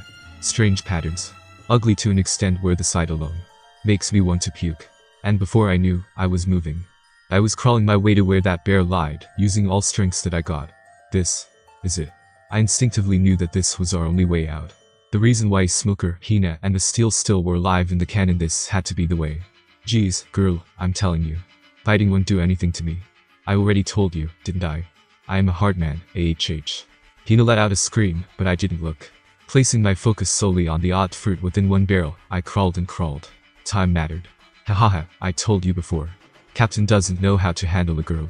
Hey, Captain, you are supposed to be nice to her, you know. Like, you gotta touch places, keke. I was solely motivated by nothing but a rage. The path in which I crawled by was colored by my own blood. At this rate, I knew that I would end up dead. But I couldn't stop here. At this point, even if I were to die, I wanted to murder every single pirate on this ship, as painfully as possible. And finally, here I was, with my bloody hand on top of the odd fruit that I sighted. With my hazy vision filled with red due to my fury, munch. I used all my strength to take a bite of it. The horrific taste. I didn't have any spare attention to focus on such a trivial thing. What really mattered was the fact that I ate the devil fruit, the mysterious fruit that granted its consumer power. And, melon. White. Cloud-like. Patterns. This has to be the smoke fruit. Just when I thought, I saw the tips of my bloody fingers slowly morphing into the thin smokes, slowly traveling up in the air. And with the power of Loja at my disposal, I knew that we had our ways out. This boy fainted, Mammoth said lazily as he looked at Bastille, who passed out due to the lack of oxygen. Loosening his grip, Mammoth let go of Bastille's neck and had the latter collapse to the floor. Turning around while still holding on to Hina's hair, with Hina thrashing as much as she could, Mammoth said to his crew, do whatever you want with those two, I don't care. But for the next few hours, don't call me. Well, of course, Cap, one pirate said while rubbing his hands together excitedly. Enjoy your time. All pirates, including Mammoth, stopped upon hearing a bizarre noise from some distance away, through the hole created by Mammoth punching Smoker previously. Oi, Mammoth motioned his head at one pirate, go check it out. Hina helplessly looked at the direction of the noise as well, with her eyes reddened from tears. Then, from within, white out. The smoke suddenly swarmed into the hallway from that hole, filling the space entirely. What is this, Captain? What should we do? The smoke was so thick that nothing could be seen even when the pirates were next to one another. The hull fell into a chaos, with pirates simultaneously panicking out. Seriously, shut the hell up, all of you. Mammoth, unfazed by this, simply shouted, it's just a smoke. Then came indeed, it's just a smoke, made up of the burned particles. A weak voice, which was very familiar to Hina. Which means, the high density of smoke. Then, within this thick smoke, Mammoth's eyes widened upon sighting one bloody white-haired boy, Smoker, glaring at him murderously, can do this as well. The smokes all around the hallway began to gather and grow even more dense, forming specific shapes. Mammoth, and all the other pirates, found themselves bound by the huge hands formed out of dense smokes. Bang. In this smoke, one bullet was fired at Smoker, however, it simply phased through his body, much to everyone's shock. Boy. Mammoth shouted with bloodshot eyes, so you ate as well. The devil fruit. Smoker slowly walked step by step, with each step leaving the footprint made of blood. Stopping in front of Mammoth, who was held by the smoke hand, Smoker looked at Hina, who was still held by the hair. She was on the verge of crying. Let her go, Smoker said in a low tone. Mammoth, who was looking at Smoker with a panic, suddenly calmed down. Grinning shrewdly, he stated, but your smoke is too soft, isn't it? It may be useful, but not to a hard man like me. Smoker's forehead instantly popped veins upon hearing Mammoth, expressing his imminent rage. Frowning deeply, while gritting his teeth so hard that they shook, Smoker raised his hand up and placed it over Mammoth's arm that held Hina's hair. Then burn. Then, the horrific searing sound was heard to everyone. Mammoth's face was frozen, unable to perceive what was going on. It initially wasn't painful. But the sear continued, as if the food was being slow cooked. All pirates, held by the smoke hands, watched as the smokes were emitted from Mammoth's wrists that Smoker held tightly, and eventually, Mammoth began to express pain, with the slow burn finally reaching his nerves. He instinctively hardened his wrist, but the effect of hardening did not reduce the extent of pain that he was receiving. He thrashed his body to his left and right, but the grip of the smoke on his body was especially strong, due to the small space of hallway serving to reinforce the smoke density. Finally, by reflex, Mammoth let go of Hina's hair, causing her to drop to the floor. The first thing she did, upon becoming free, was to look at Smoker with her body still trembling from the terrifying experience. Smoker, drenched by blood, said weakly to her, take some rest, Hina. Just when he said so, one pirate began to cry helplessly, I can't breathe. That's when all pirates realized they were being suffocated. I'm sorry, I'm sorry. Please. The hallway was filled with nothing but screams and cries filled with despair. The situation was now entirely in reverse, and Mammoth wasn't an exception either. Ha.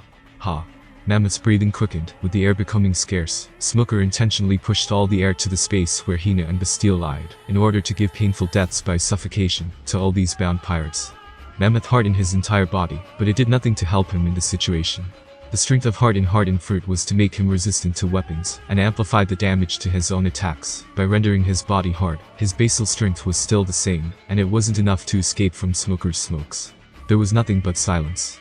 One by one, the pirates slouched with blue faces, having ran out of oxygen. Thud. When the death of a pirate was confirmed, Smoker released his smoke hand, causing that corpse to drop to the floor. This intensified the degree of fear within the pirates, knowing that there was nothing that they could do, but wait as they die slowly. Thud. Thud. Thud. MMMH. Mammoth, with his eyes teary due to the smokes and lack of oxygen, shook his head wildly, as if trying to struggle for the final time. Then, his eyes took a spun, and his head was knocked down, losing all strength. He ended up facing the same fate as his crew. Leaning down, Smoker lifted one kitchen knife that Bastille dropped. Slowly walking to the now dead Mammoth, Smoker sliced the man's neck and decapitated the head. Now, with all pirates having died from suffocation, Smoker slammed the kitchen knife onto the nearby window and expelled the smoke out, allowing Hina and unconscious Bastille to breathe. Hina continued to watch Smoker with a shock as the latter slowly began to climb the staircase, while holding Mammoth's head with his left hand. Where are you going? Hina asked with a worry. To finish off the rest, Smoker replied without turning back, and continued to walk up. Ha. My lungs were burning. I could tell that I stressed my body beyond its limit. If I were to account for how much blood I lost, it would be strange that I managed to stay alive up until now. The logic of Earth didn't apply here. But there still were many pirates on the deck above. Frankly speaking, I wasn't sure if I had enough strength left in me to deal with them, whether I had the Loja-type devil fruit. Ha. Ha. Still, I managed to reach the end of the stairs. Another witness, I sighed with a small smile on my face, relieved by the marine hero's appearance. I found my body relaxing as I lost my stand and began to fall down. Buhaha, you had quite a wild fight, didn't you? Then, everything went black.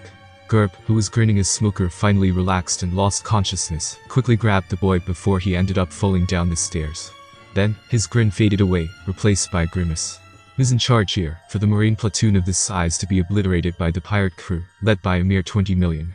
Garp's eyes were locked onto dead Barther, and couldn't help but say darkly, "Tsk, another case of promotion given by those corrupted bastards, I see." But he quickly placed his huge hand over his face, trying to suppress his rising anger for the lost lives. Taking a deep breath, Garp turned his head back to the staircase into the ship, where Hina was wobbly running from within. "Good to see that you are alive, Hina." Garp formed a gentle smile on his face. Hina, who was running with nothing but a worry that Smoker may have killed himself, visibly relaxed upon sighting the ladder in Garp's arms. "Vice Admiral Garp." "Phew." Hina sighed in relief. Hina glad.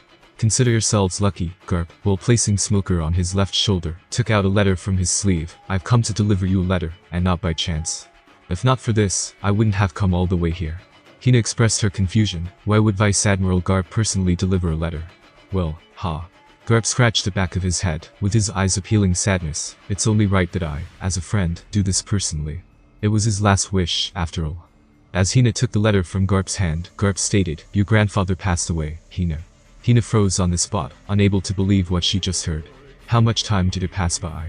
When I came to feel the sensations, especially the sharp pains around my body, and became aware that I finally regained my consciousness, I couldn't figure out where exactly I was. Finding my eyes closed, I ended my surrounding darkness by opening my eyes. The bright light entered, causing me to squint my eyes. After the momentary adjust, I found myself in a room that seemed like a ward. Unfamiliar ceiling. Raising my head up, I saw that my torso was completely wrapped around the white clothes, and judging by there being no stain of blood, I could conclude that my wounds have been healed. If I were to recall what happened back then. Monkey D. Garp. Although I only got one look before fainting, I knew for certain that the man standing there was Garp, and no one else. Considering his status and strength, all problems must have been resolved, and Hina and Bastille were alive as well. Sighing in relief, I lied back down. I wasn't some rash boy that runs up and screams, "Are my friends okay?" to whoever he comes across. If we are out of trouble, might as well enjoy it, right? Oh, right, and I just remembered that I now was the user of smoke fruit. It gave me a weird feeling that me, who was living a normal life back in Earth, was now possessing a supernatural ability that could be considered unreal. Smoke, huh? Upon my will, my right hand morphed into white smoke, which moved around the room as I ordered. What a strange experience it was, to see your own hand move around the room freely, without any human limit. And you wasted a powerful ability like this, Smoker. I couldn't help but chuckle while watching the show my hand was giving. White blow this, white blow that, seriously. I was starting to have fun now. Retracting my hand back to my body, I then expelled smoke from my left hand, letting it fill the room. Smoke is essentially a gas that is produced by an incomplete combustion reaction, due to the lack of oxygen. The ability to spontaneously produce smoke means, if I were to supply enough heat to the smoke, it will combust into a fire. How strong is that? I then froze, upon noticing the lit candle that was lying on the table at my right. Shit. The smoke then exploded into a frightening fit of fire, instantly spreading all over the room. Immediately after, the fire alarm bell rang loudly, as the water poured out from the ceiling, quickly subduing the fire. Boom. What's wrong? At the next moment, a huge man whom I came across previously, Monkey D. Garp, suddenly made his appearance by breaking the door open, and stopped upon sighting the messy state that the room was in. Garp then turned his face at me, before suddenly exploding into laughter. Wahahaha. But the snot dropping from my nose, and my face locked into a surprised expression, I slowly turned and looked at myself in the mirror. There was a boy with white-colored broccoli-like hair, so huge that the head below seemed tiny. Hi, my name is Bastille, I said out of instinct. So, walking next to Garp in the hallway, who was grinning with his hands in his pockets, I asked, "Where are we, Vice Admiral Garp?" "Marine Base G4. This was the closest from where you were found." Garp answered casually, before asking me, "So you're a smoker, eh?" "And no, I'm Bastille." Sweating profusely, I turned my head away from Garp. "Alright, then let me ask you one thing, Bastille." He fell for it. I found my eyes shaking. As Garp continued his words, "I heard from Hina that you were unconscious, while the other guy named Smoker defeated all those pirates." Garp picked his left ear with his pinky finger as we walked to who knows where. Among them was a named pirate, Mammoth the Fatso, who had a considerable sum of bounty on his head. Garp turned to look at me, and said with a knowing grin, and since Smoker defeated that man, the bounty or reward in the case of Marines, naturally goes to him. I just wanted to confirm this information with you. Yes, it is true, indeed. I nodded with my utmost seriousness, and what did I say just before? My name is Smoker. Pleased to meet you, Vice Admiral Garp. Aha, I see. So you indeed were Smoker. Garp nodded, acting as if he didn't know. Then, he pointed his thumb back and stated, but unfortunately, the destruction that you've made just now will cost approximately 20 million to repair. What? No way. I immediately retorted, how the hell can a repair cost that much, bunk? I found myself on the floor, groaning in pain due to the lump that was formed on my head by Garp's fist. Medical tools are expensive. Garp said while whistling with an unnatural expression. This man surely sucked at lying. No, they aren't. I know more than you, so shut your mouth, brat. Man-child. Lousy brat. And just like that, during my first official conversation with Garp, I was ripped off 20 million Beely. Fuck. In the ruined ward where Smoker previously stayed during his rejuvenation, the set of footsteps could be heard beyond its entrance. Eventually, 3 Marines revealed themselves at the entrance. Hina, Bastille, and a man who seemed to be a medic in service. Hina, in particular, was seen to be holding a plate full of food in particular. What happened here? Hina, upon coming to sight this horrific state that the room was reduced to, asked the medic urgently, did Smoker get attacked? Wow, this looks like a disaster, Bastille commented as he looked around the room, trying to see if there is any clue to gain an insight of what happened here. The medic seemed to be panicking, not knowing what to do. He looked at Hina, who was glaring at him, and gulped unconsciously, finding the 10-year-old girl frightening. Don't worry, your friend is fine, and in this situation, one middle-aged man, wearing the dandy-looking beige suit and hat, made his appearance while holding a cane in his left hand. His walk spoke nothing but elegance, and although Bastille had no idea who he may be, it was a different case with Hina. Vice Admiral Bogard. Hina immediately saluted while holding the food plate with her left hand. Long time no see, Hina. And I've heard of you as well, Bastille. Bogard made a slight nod, while placing his free hand on the medic's shoulder. No need to pick on this innocent medic of ours. Your friend is fine, and is currently at the training ground. Excuse me, sir, but what did you say just now? Bastille immediately spoke up in a worry. He was badly injured when we last saw him. And the first thing he does, upon finally regaining his consciousness, is to go to a training ground. Hina knows Smoker, Vice Admiral Bogard. Hina denied Bogard's words. He may be aggressive at times, but he knows better than to stress his body during the period of recover. And as for that, Bogard adjusted his hat while sighing. I believe that he was forced to do so by Garp-san. Turning around, Bogard said to the medic, you are discharged. Go take some rest. Before motioning at Hina and Bastille, follow me. I will show you where he is. Bogard began to walk ahead. I needed to go see Garp-san anyway. What are we doing here? I couldn't help but ask as I stood in the middle of the empty training ground, in front of Garp, who had his arms crossed. Even without any word from the huge man, I felt the dread creeping in. Knowing this man's character. Oh. Call it an old man's curiosity, Garp grinned giddily. I want to know your potential. It isn't before I even had the time to retort. Garp launched himself as me, with the intent to fight. Come at me with all you've got. But you are the one coming at me, old man. I found myself in a huge panic. Although I felt that my body has practically recovered fully, I didn't know if it was safe enough for me to engage in another fight, not that being at my best changes anything, against this man. Guru. I jumped as high as possible, but still, the gusts of air that exploded forth from Garp's punch were enough to blow me away. The sheer force behind his attack was simply incredible, and I was left dumbfounded. Furthermore, what was even more shocking was that Garp clearly held back against me, by a lot. I saw right when I jumped up, Garp's eyes moving along. And for some reason, I found myself annoyed by this fact. Was it that I was slowly becoming impulsive and rash akin to Smoker and the cannon? You want to fight? Although I had the idea that Garp was testing me right now, I growled in the midair, as Garp looked up at me in a relaxed position. Fine then. The lower half of my body then morphed into smokes, upon my will. Subsequently, I propelled myself at Garp, using the pressure generated by the continuously emitted smokes from my lower half. White launcher.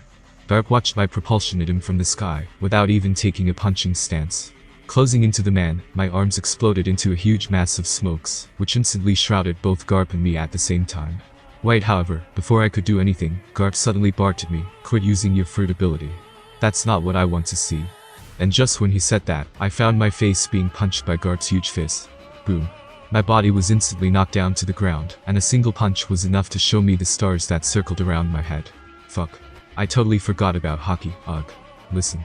Garp placed his hands on his sides while shouting at me, you got one hell of a fruit, I admit.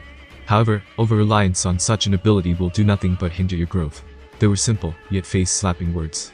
My eyes widened, and I couldn't help but feel as if an electrifying jolt has entered me. Smoker, in the canon, was inferior. To those without hockey, he was the white hunter, the nightmare.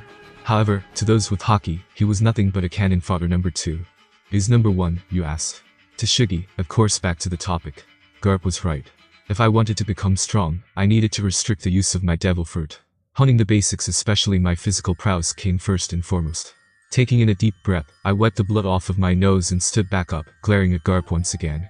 "Heh, that's more like it," Garp said with a pleased tone as he saw my determination, before motioning his hand at me. "If you manage to land a strike on me, I will give your 20 million back.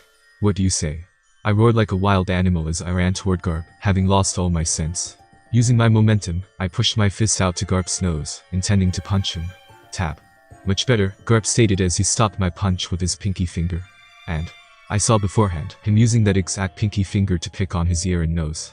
Losing my sense, I threw flurries of punches and kicks without any rationality whatsoever. What was even more infuriating was the fact that Garp didn't even bother to dodge them. All my hits landed on the man's chest, and he wasn't reacting at all.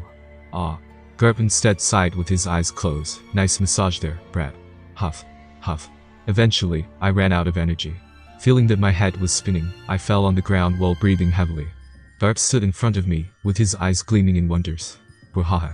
Then, Garp laughed, pointing his finger at me childishly all of a sudden. "You look so pitiful right now." "Shut up, old man." I immediately barked back with a tick mark. For some reason, I found it awfully hard to keep myself calm in front of him. But I admit, maybe this was the so-called manly talk. Only a short time passed since I met Garp, but he already felt close to me. It really was a strange feeling to have. Garp's laugh died down, and he leaned down to look at me from closer, causing me to wonder if he was feeling the same way. Smiling, he then asked all of a sudden, "Hey, Smoker, do you want to be my disciple?" What? Not having expected such an offer, I was rendered frozen. But aren't I on my way to be taught by Zephyr, known as one of the greatest instructors? On the other hand, Garp. That's right. He was someone who believed that falling from a cliff could make you strong. "Hell no," I said with a pale face. No, no, no. Looking back up at Garp's outstretched hand, I was about to refuse it. "Not that you have a choice, Tahe." But Garp grabbed my hand and forcibly shook it.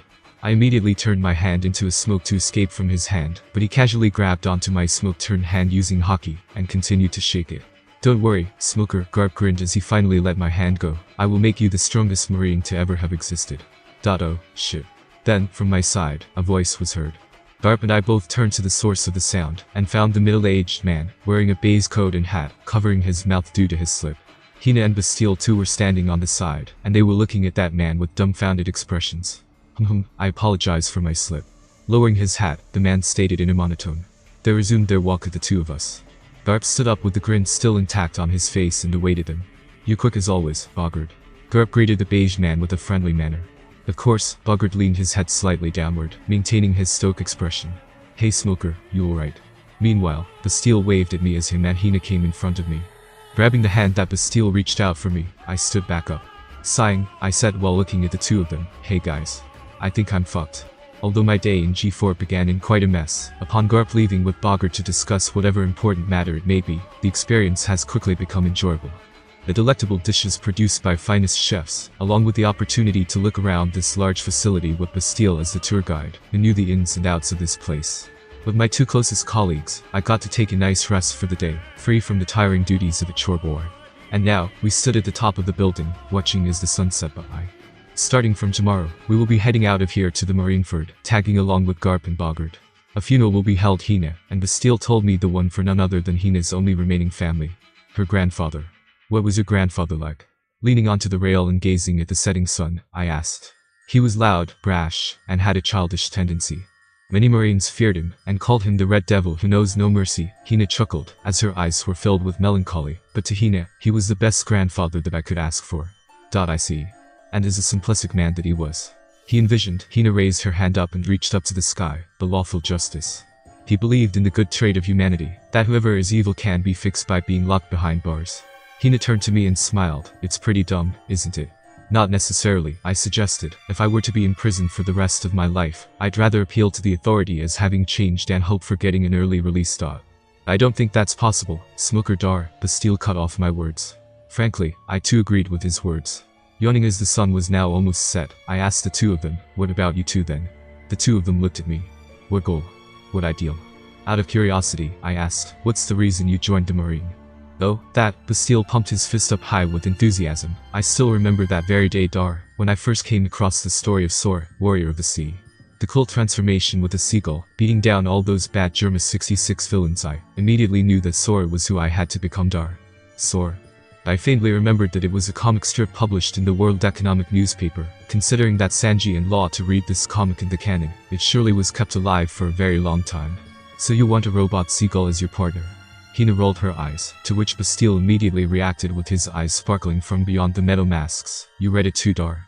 Of course, Hina huffed with her arms crossed. The comic was based on the exploits of real-life Marines. As the future Marine officer, I can't overlook the feats that my seniors achieved. Oh, I didn't know that, Bastille exclaimed with a surprise, before continuing his statement, but yeah. Just like Sor, my goal is to become so strong that even 6 Germa 66 dudes can defeat me, Dar. Only 6? I raised my eyebrow questioningly. Bastille immediately reacted with a passion. Hey, even 6 is a lot. You know, there's this one dude in particular, known as Stealth Black, and he can freaking turn invisible, Dar. Alright, I conceded immediately, unable to handle Bastille's word bombardments. My bad. Good luck on becoming Sor, you definitely got this, Soho. I snapped my finger in realization, there must be human fruit, model. Sor, Warrior of the Sea, out there somewhere. You should eat it before anyone else. Don't take me for an idiot, Smoker. Bastille jokingly attempted to slap the back of my head, but it simply phased through, as my head morphed into smoke. Annoyed by my smug face as it reformed from smoke, Bastille motioned his chin at Hina. What about you, Dar? Hina, as if she was waiting for this, spoke with conviction. Hina believes that the classification of pirates into 2 groups, Morganeers and Peace Mains, is valid. However, since there are far too many pirates in this world, arrest all of them first. Impel down wouldn't be able to contain all of them, Dar. Bastille immediately pointed out a possible fault. So sort them out. Hina immediately replied, immediately execute the Morganeers, and imprison all the Peace Mains, who may be able to reform. You are too different from your grandfather, I commented after hearing her words. Hina supposes so. I inwardly thought that her ideal was too inflexible, and that the classification into 2 types wasn't always accurate. However, I didn't say it out loud. Now, the sun was gone from our sight, and along with the cold wind that breezed through us from the sea, the twinkling stars revealed themselves above, generating a marvelous scenery. And you? Hina, who was gazing at the stars, asked, we've told you ours, but you didn't. As for me. As Bastille and I similarly looked up at the stars, I muttered, initially, I joined the Marine to survive. Survive. Bastille said, that's new, Dar. Well, I was practically homeless after my entire hometown was burned away, and there was nothing remaining, except for my very own grandfather's gravestone. Recalling back the memories that Smoker left me before my transmigration, I stated, so I sailed out of that hell, and almost drowned myself. When I miraculously woke up alive, I somehow was in Logue Town. In order not to die by starvation, I joined the Marine. My gaze lowered, now recalling the battle the 3 of us experienced against mammoth pirates. But you know, our fight was the first time I've truly been exposed to the malicious nature of the pirates. I thought of what would have happened if we were powerless, if we were helpless beings without any training, and such thoughts surely did frighten me. That's what I said to those muscle trios back in Logue Town. But perhaps, I was saying that to myself, not to them. Now that I have strength, now that I am capable, I have a dream. In front of Hina and Bastille, I grinned while clenching my hands. I want to save them, the helpless ones who are unable to do anything in front of ruthless power. Isn't it a standard protocol of Marine? Hina, who was listening to my words, said with deadpan, protect the weak from the pirates. You're just stating common sense. Not necessarily, I shook my head. The root of Marine protocol is the ideal of justice. And in truth, I don't believe in justice at all. Bastille tilted his head, not understanding my statement. Justice is a set standard, which helps us to distinguish what is right and wrong. However, such standard is set by the victors. I said while thinking of the world government, the victors themselves may not necessarily be good. Looking at Hina, I continued, I don't seek to conform. Whether someone is right or wrong, I won't make any judgment until I get to experience that person personally. Sometimes, the pirates may be the innocent ones. Just like Barther, there certainly exists the corrupted Marines. Nothing is absolute in this world, and there always are exceptions. Bastille scratched the back of his head, before saying, yeah, I don't get what you are saying. Hina, however, seemed to have understood what I was saying. Are you saying that the world government is in the wrong? Finding that speaking any further may be dangerous, I shrugged in the end. That depends on how you interpret it. Hina stayed silent for a while, before breaking out a smile. You really are trouble, Smoker Kun. Kun. Bastille raised his eyebrow. Hina immediately turned red, and said in an embarrassment, forget what I just said. Wahaha. You 3 definitely look much better than when I first found you. Under the blue sky, full of white clouds, one huge marine ship was ready to sail out. On top of its deck, we stood strictly on the deck, listening as Garp spoke with his signature grin. On Garp's side, Bogard, who stood with his beige hat covering his eyes, stated in a monotone, "But try to tone your excitement down, especially since we are going to attend the funeral soon." "Sir," Hina said while looking at the front, "you can have that rest assured. It's the funeral of Hina's very own grandfather, after all." Bogard nodded stoically and continued speaking. "It will take about a week for us to arrive to the marineford. Garp-san decided to relieve your duties as the chore boys, so use your free time wisely." "Understood." Suddenly, Garp, in my eyes, looked like an angel. "Sir, yes sir." The three of us answered simultaneously, barely managing to keep our joy suppressed. Satisfied, Bogard walked away to check up on the other Marines, while Garp remained with us. "Relax, you brats. Bogard isn't as uptight as you think." Garp, lifting a huge rice cracker with his right hand, took a crunchy bite out of it, before suddenly lifting me up by grabbing the back of my shirt. "And you will be with me, Smoker." Training, huh? Hanging up in the air, I said with a groan. All my plans for the week, which I was daydreaming of, instantly vanished into the thin air. I was too hopeful, wasn't I? "You got it. What about the other two?" Garp turned to Hina and Bastille, and asked, "Do you want to join?" The two of them shook their heads so fast that I thought they might break their necks. Garp turned back to me. "Just you, I suppose." I squinted my eyes at the two. Hina returned my gaze by holding her tongue out, and Bastille rubbed the back of his head apologetically. Hee. I ended up laughing wearily at Garp. "Go easy on me, please." Wahaha. Of course.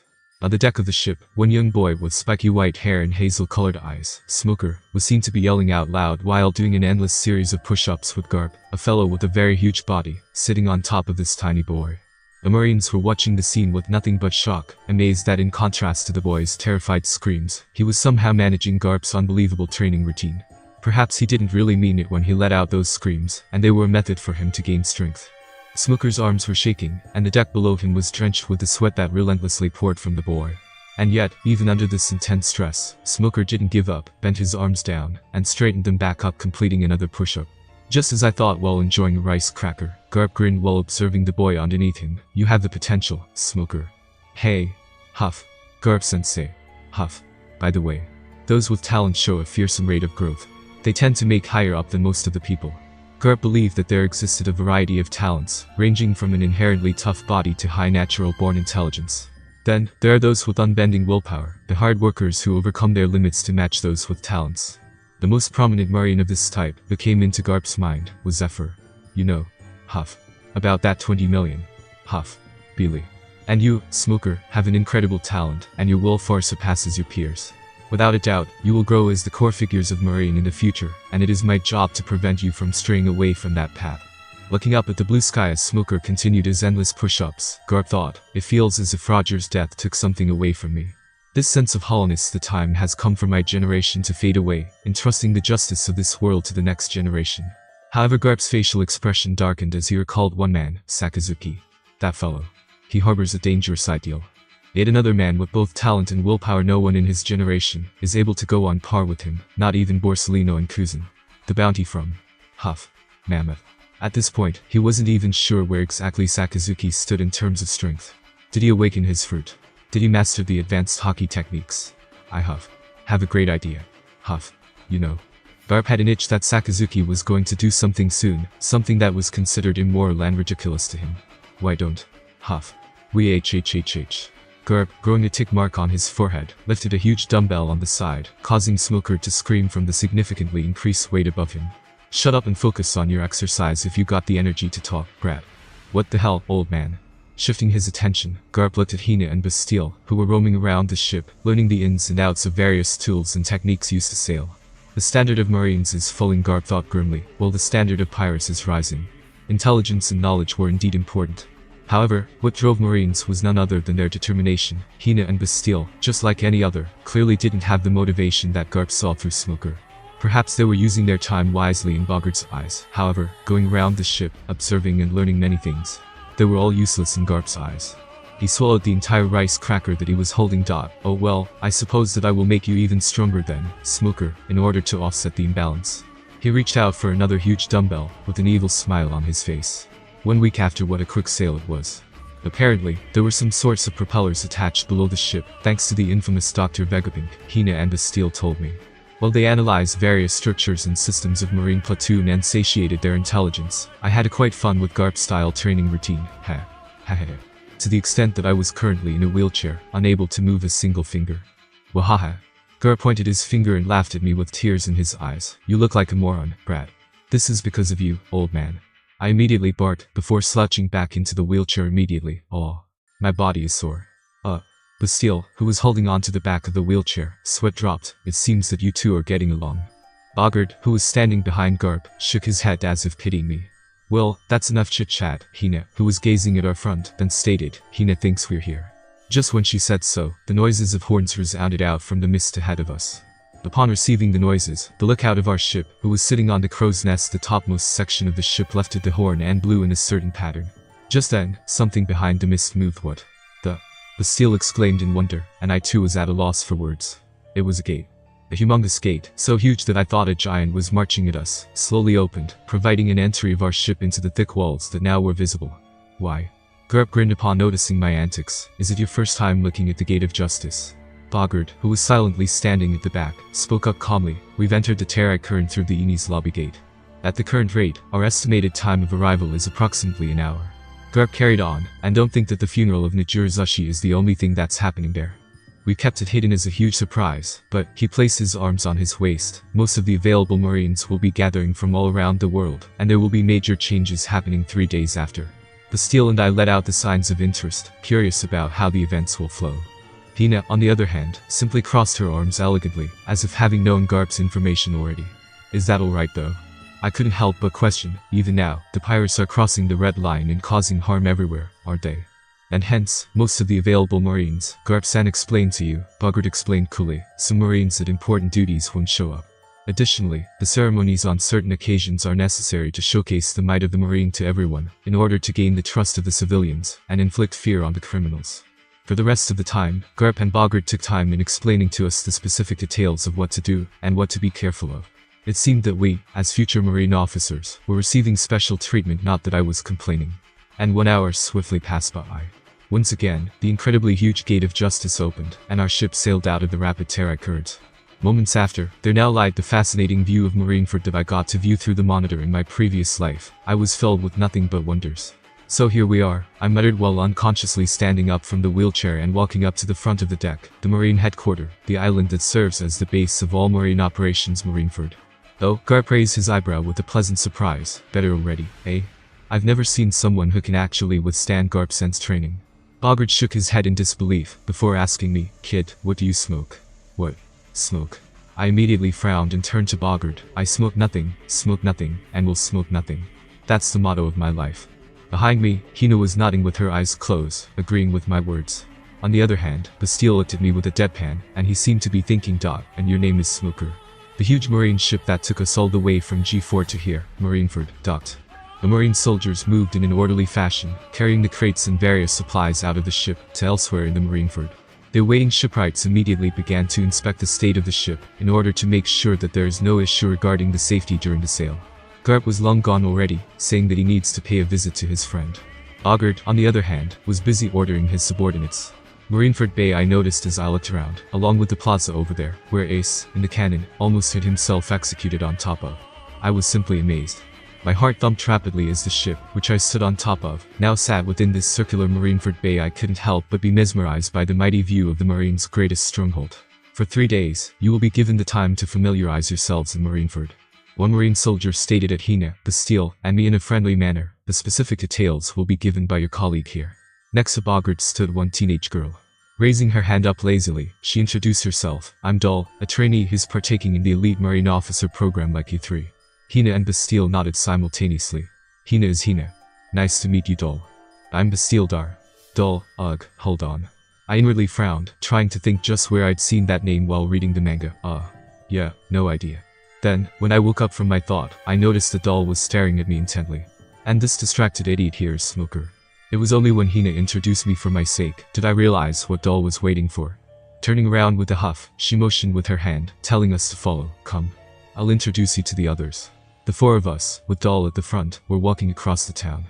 Apart from the initial mightiness that brought me into awe, Marineford surely did possess liveliness, with children running across the streets without any worries, and the civilians watching them with smiles of their own.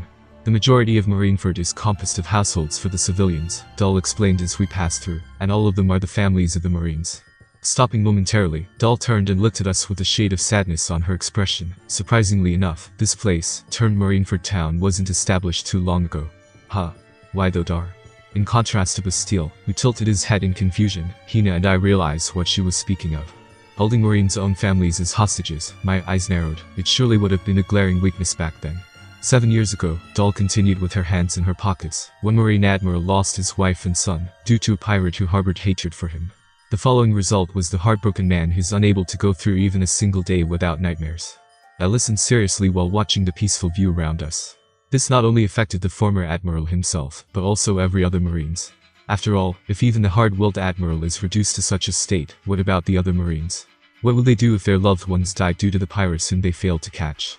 Dull muttered before turning back and resuming her walk. Therefore, the plan to establish this Marineford town has been issued by none other than the Fleet Admiral Kong himself, although I am not sure how he managed to acquire the necessary funds. That. Bastille seemed to be shaking. Hina, who exhibited a stern expression, spoke up softly. That was the story of the instructor Zephyr, wasn't it? Dull didn't respond, but her silence was enough of an answer. Continuing to follow Dull, I felt as if I was filled with complex emotions. Should I be happy that I have no family member? That there will be no such risk for me? Sometimes, when I gaze at the stars at night, I would fall into the pit of loneliness, shivering and wondering why I was sent here. Losing your loved ones, or not having any from the start. Pick your poison. I felt my fists clenching up unconsciously. Eventually, the four of us arrived in front of what seemed to be a quite huge building. Standing out from the nearby households, this building, rectangular in overall shape, seemed to exhibit cold and harsh traits, just by the view alone. And here is where we stay. Dull placed her hand out, with palm facing above, the elite marine training facility, built by the personal request of the instructor Zephyr. Just like you three, I only came here around a month ago, but I can tell you with confidence that he is, without a doubt, the best teacher in the whole world. It seemed that wherever I went, everyone was boasting and praising how great Zephyr was as a teacher. However, I already am placed under Garp's guidance, and honestly, hearing these words about Zephyr alone hurt me. Honestly, although Garp Sensei's training is undoubtedly tough, the resulting improvement is beyond what one can imagine. I huffed, as Dull continued to voice her admiration for Zephyr. TCH, Zephyr. Best instructor. I bet that it's nothing but an inflated rumor. I mean, he was called Black Arm Zephyr, but lost his arm against Edward Weevil in the future. I didn't get to come across the instructor Zephyr before. Is he really that great as the others say? Bastille asked in curiosity. Dull, in response, lifted her chin up and puffed her chest out, proclaiming loudly, definitely, without a doubt, nah, Garp Sensei is the best. Without thinking, the words came out of my mouth, causing Dull to freeze. Hina and Bastille looked at me weirdly. Hina then whispered to Dull, worry not. He's simply suffering from Stockholm Syndrome. Having heard Hina's words, I immediately retorted, no, I'm not. Hina squinted her eyes at me, says the one who was throwing all kinds of insults at Vice Admiral Garp just a day ago. Hina amazed. Dull stared at me as if looking at an alien. Never have I seen in my life someone who is insane enough to undertake Vice Admiral Garp's training routine. Scratching her head with a small chuckle, Dull turned around and grabbed the door handle.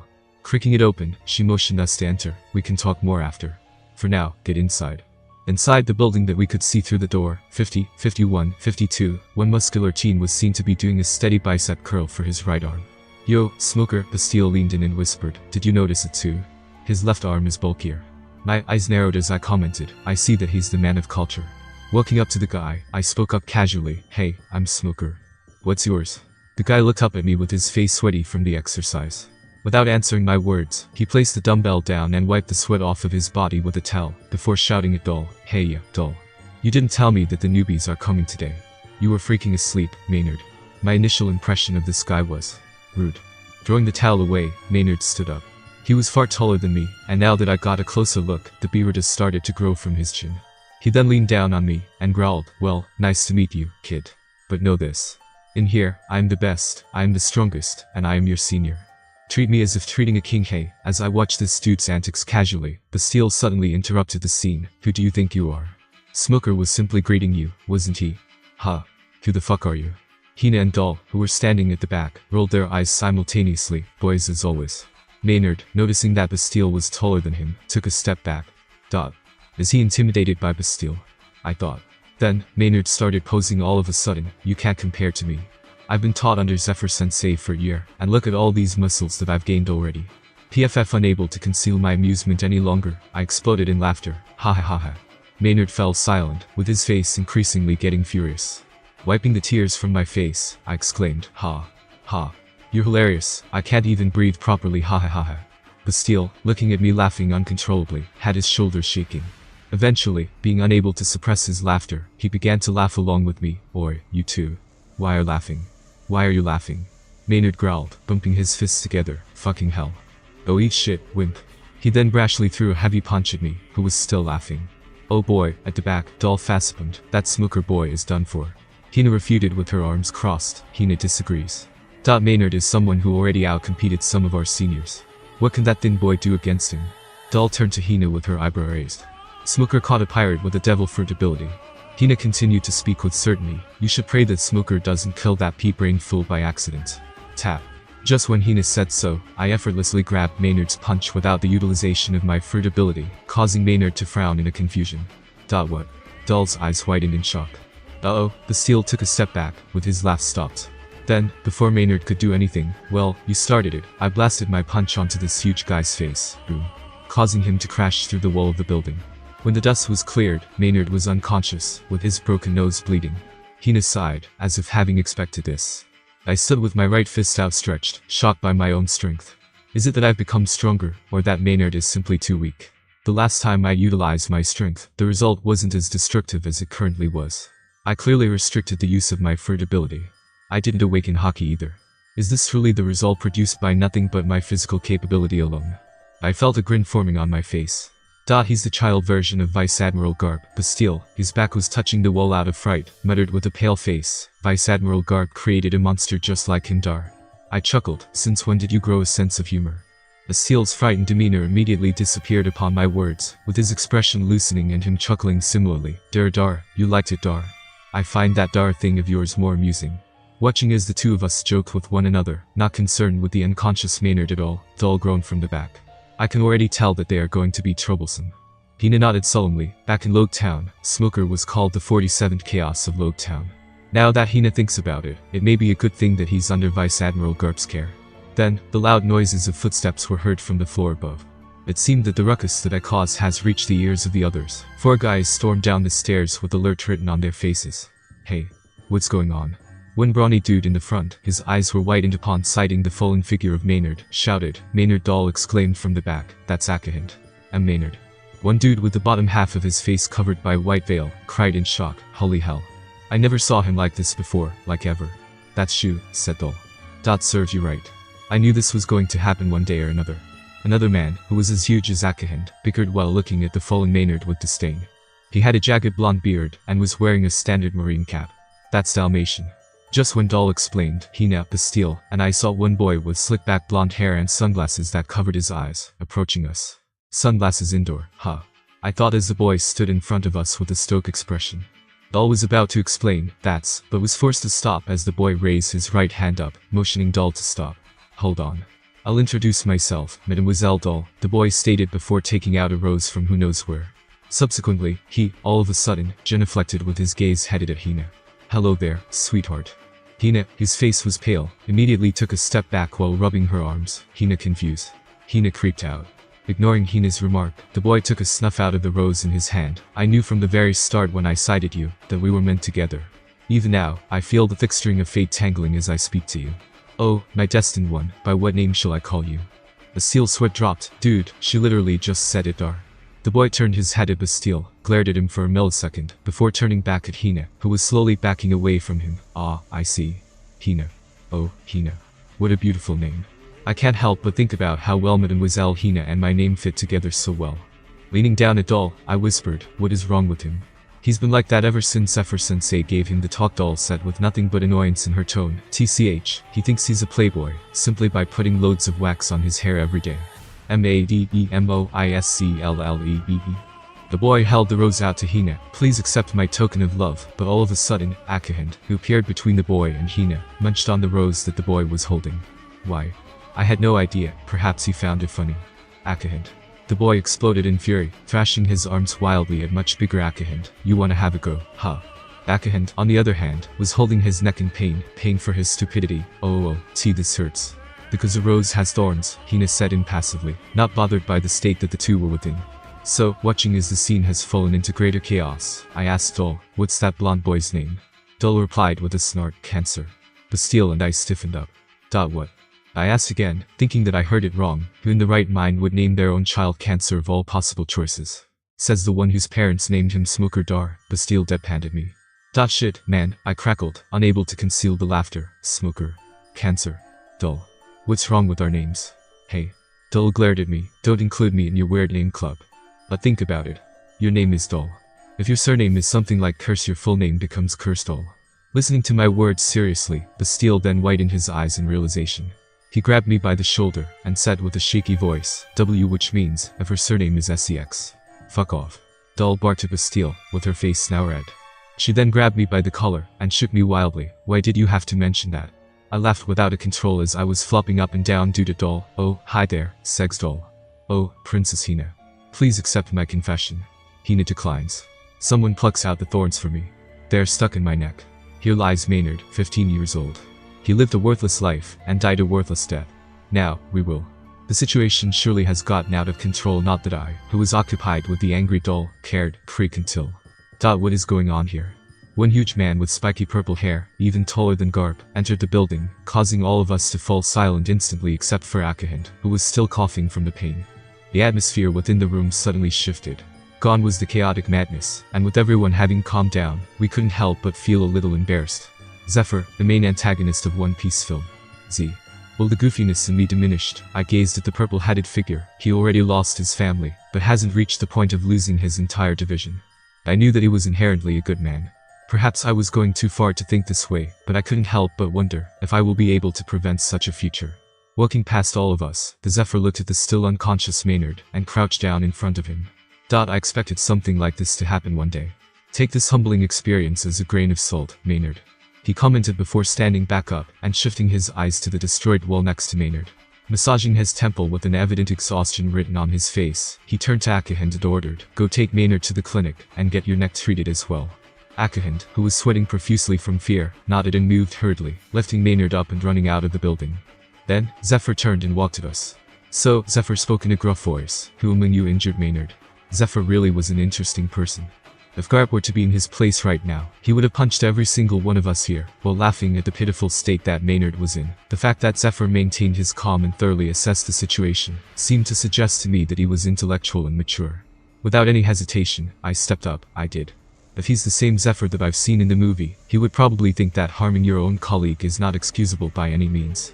Therefore, I directly looked him in the eye while standing strictly, and said, and I am well aware that I've gone against the Marine Code at this moment. Sir, I will personally take my time later on to apologize to Maynard, as well as take any reasonable punishment that you issue. What's your name, kid? Zephyr finally asked, without expressing any emotion in particular. Smoker, sir. Zephyr's eyes narrowed upon hearing my name. Eventually, he sighed while turning around. I am not sure what exactly happened here, but children's feuds are meant to be resolved among themselves. I'll let it go this time around, but treat your colleagues with respect. And don't destroy anything next time around. What a generosity, I couldn't help but remark. Walking to a nearby chair and sitting down, Zephyr faced us once again. Leaning forward, he looked at all of us and stated, if you aren't aware of, I am Zephyr, the head instructor of this training facility. You may call me Instructor Zephyr or Zephyr Sensei. Starting from today, Chorboys Hina and Bastille are to return to the unregistered rank of trainee, while Chorboy Smoker will temporarily be placed under my charge for 3 days, until the grand ceremony is over. Pausing momentarily to check the facial expressions of the Hina, Bastille, and me, Zephyr continued, although there is no particular schedule for the next 3 days, and you are free to roam around outside, know that I am responsible for any trouble you make. Behave well and don't cause any trouble. The three of us said at loud voice, yes sir. Standing back up, Zephyr said while walking away, the rest of you, help these three to clean up this room and show them where to sleep. Yes, Zephyr-sensei. Dol, Shu, Dalmatian, and Cancer answered at once, as Zephyr exited the room, closing the door behind him. After cleaning up the mess, we were introduced to 2 simplistic dormitories, one for guys and another for girls. Subsequently, we were shown the public restaurant and the health centers, which were all accessible for free to the Marines and their family members. Surprisingly enough, only 6 of them, 8 including Hina and Bastille, were currently under Zephyr's guidance. It seemed that the normal Marine soldiers, as well as the other potential Marine officer wannabes like me, were to be trained apart from these 8. And just like that, the day was over. Currently lying on one of the beds that sat in the male dormitory, with the rest of the boys snoring loudly, I gazed at the window outside, which displayed the marineford that was illuminated by the bright moon. Even at night, there are a high number of Marines patrolling around. I suppose that being in proximity to their own families, to serve as a great motivation for their duties. Then, I sighted one Marine officer with black afro hair, walking with one blonde teen on his side. Sengoku, and my eyes widened, Rosinante. Yet another individual who's got a sad end awaiting him in the future. The man who didn't fall into darkness even after going through all sorts of traumatic events, and sacrificed his life for one young boy's future. Am I a nosy person? Am I naive? Leaning away from the window, I smiled with a snort. Why is it that every time I come across people like them, I think of a way to save them? But you know what? I don't care if I'm being idiotic right now. Even if it may seem childish to think of saving the anime characters who don't even know me, now, they are breathing in front of me, alive. Anime is no longer a mere entertainment, but future knowledge that I can, and will actively use to gain the advantages. Therefore, I can, and will save them. Period. Besides, what's wrong with saving the good people who are in need of help? I was a Marine, after all. 3 days later forward. On the 3rd day since my arrival at Marineford, the majestic view was unveiled before my eyes, where the incredible number of Marines simultaneously marched forth, under the command of a Marine warrant officer, whose name was unknown to me. I, along with my colleagues, Bastille, Dol, Maynard, Akahand, Shu, Dalmatian, and Cancer, were watching the introductory phase of the grand ceremony, from the roof of the same training facility 3 days ago. The service of those whose ranks were chorboy or below weren't needed in this ceremony. The only exception was Hina, who was currently standing ahead of all those Marine soldiers, and right behind the Marine warrant officer, wearing all black attire. In her hands were flowers of unknown identity, clenched tight. Full of emotion, she seemed to be crying silently. Between Hina and numerous Marine soldiers, there was one coffin, held by 6 Marine soldiers. What a triumphant march it was. I never expected such a grand gathering of Marines, and the feeling of mightiness that this march seemed to be conveying, surely reached me. Wow, Bastille, who seemed to be feeling the same as me, whispered behind his usual metal mask. Dol, whose eyes were headed at me, chuckled before pointing her finger out. Do you see the Den Den Mushi over there? Following Dol's finger, I came to sight the Den Den Mushi whose body was colored yellow, opening its eyes wide, while gazing the march from above. I then noticed that such Den Den Mushi was held by one nimble-looking Marine officer, who moved around from building to building like a ninja, recording the scene. That's Kameko. Kameko records the video, and transmits it to Proko, who probably is in Sabati Archipelago at the current moment. TCH, shut up for a second, Dol. Dol's explanation was cut off by Dalmatian, who frowned in annoyance. Dol, looking at me, simply shrugged while giving the middle finger at Dalmatian, before shifting her eyes back to the ceremony. Following her suit, I saw that the march has finally come to an end. On the sides, the Marine officers, ranging all the way from ensign to vice admirals, were standing strictly, with their justice coats on. With the Marine warrant officer moving to the side, Hina walked along with the 6 coffin holding Marines behind her, through the gap between the Marine officers. Those whom Hina passed by bowed respectfully, sending away one of the renowned Marine. Within the line of vice admirals, my eyes stopped upon locating the particular man whose face seemed to be in a default frown. He wore a standard Marine cap and a plain hoodie over it. Although he stood with the other vice admirals, he, in my sight, stood out from the rest, giving off the intensive vibe too I couldn't explain. That's Vice Admiral Sakazuki, codename Nikenu, Red Dog. Dol, noticing my attention on that man, whispered. Eager to explain, she looked at Dalmatian warily for a second before beginning her explanation. Vice Admiral is the rank known to be right below Admiral, right? There are 2 main qualifications that are required of the Vice Admirals to be approved as the potential Admiral candidates. Strength and leadership. Strength is astutely judged by that Vice Admiral's feats, while the leadership is spoken by the voices of other Marines, who have spent a good amount of time with the candidate. The codename is only granted to the admirals, and possession of it serves as the proof that one deserves the title of an admiral. Dol paused momentarily to take a breath, before continuing. Currently, there are 3 admiral candidates. Vice Admiral Hanazumi, codename Haranazumi, Grerat, Vice Admiral Sakazuki whom you currently are looking at, and Vice Admiral Borsellino. Codename Kazeru, Yellow Monkey. Thanks to this system, even if one admiral were to leave the service, the seat can immediately be filled with another. Haranazumi. Dol pointed her finger at one man, who had a very long grey-colored beard and a shiny bald head. He, in my eyes, looked like Genryusai Shijikuni. Whoever he was, from the anime named Bleach. Past those admiral candidates, at the end of 2 lines of the Marine officers, there stood 2 most renowned Marine vice admirals. Minky D. Garp the Marine hero and Seward the great advisor. With justice coats draped over them, they looked at the coffin solemnly. Walking past them, Hina and 6 coffin-holding Marines began to climb up the staircase that light at the end, leading to the higher platform. And there, I saw the current 3 admirals, slightly bowing their head as the coffin behind Hina passed by them. Don't tell me that you don't know the infamous 3 admirals. Dol, noticing my gaze on her, said with a disbelief. Bastille, having heard Dol's whisper, turned and whispered at me with shocked demeanor. What? You don't even know the current admirals. Damn, that sucks. Well, I know one, Admiral Sengoku over there, I shrugged, causing Dol to shake her head with a fake disappointment. Then let me tell you, the 3 strongest Marine officers of the current time, I found it quite funny. Dol tried to act cool, but it was evident just how she was yearning to talk about this. I wondered if she was a fangirl for all the Marine-related stuffs. The first and foremost, Admiral Blaze, codenamed Sitahabi, Bronze Snake. Following where her eyes were headed at, I looked at the seemingly middle-aged man with long orange-colored hair and brown-colored eyes. If I were to summarize him in one word, dark horse. Dol whispered with an evident blush on her cheeks. He only joined the Marine around 5 years ago, and climbed all the way to Admiral within such a short time. Besides, her lips trembled, as if she was unable to conceal her excitement. He managed to make the devil fruit that everyone believed it to be underwhelming, into an incredible one. I raised my eyebrow. What can it be? The jacket fruit. In a complete shock, I found my jaw dropping. No way, I couldn't help but mutter, to which Bastille too nodded while patting my back. That's what I too thought at the start. Anyway, Bastille then pointed at another admiral who stood above another. Why don't you look at her? It was the only female admiral. Tall and stoic, yet there existed a sense of elegance. Although the wrinkles on her face indicated that she was quite old-aged, her vibrant blue-colored eyes and gray hair suggested that she was a beautiful one at a young age. Admiral Anastasia, codenamed Ginkiji, Silver Pheasant, Dol stated with her fists clenched, she, along with Vice Admiral Tsuru, is an idol to all female Marines like me. Coupled with the strength amplified by her iron fruit, she is invincible. It's Loja type, just saying. Bastille muttered from the side, so cool. Now that I looked at, all the other boys here with me, seemed to be staring at her in awe. Geez, I couldn't help but think with an inward laugh. And finally, we have Admiral Sengoku, the Buddha codenamed Kinyagi, Golden Goat. Aw thanks, but, I interrupted Dol, I know him already. No need.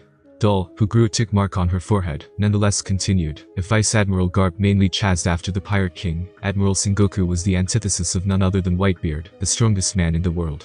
That alone is enough to show just how strong Admiral Sengoku is. I see that he hasn't become the fleet admiral yet, I thought as Hina, with 6 coffin-holding Marines behind her, now reached the top of the staircase, where the current fleet admiral of the Marine, Kong, was standing. The 6 Marines moved ahead of Hina and placed the coffin down between Hina and Kong, before silently standing by the side. Subsequently, Hina placed the flowers in her hands down, before moving to the side as well. Finally, Kong has begun to speak. Here lies Vice Admiral Nijirazushi, the righteous man who served in the Marine for the past 43 years. His firm belief in justice was firmer than anyone else, and his virtues knew no bound. Mighty and brave, he caught countless pirates and rescued countless civilians. I express nothing but grief that we have to send away such a formidable Marine. Nonetheless, we, the Marine as the whole, sincerely hope that he will rest in peace, now that he reached the resolution to his commendable life.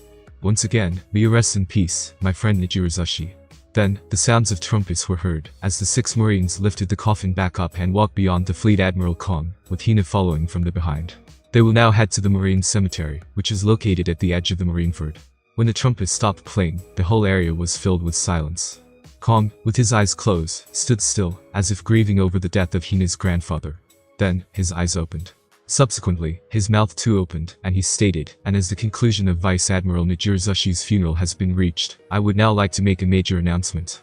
All Marines looked at Kong with their bodies still.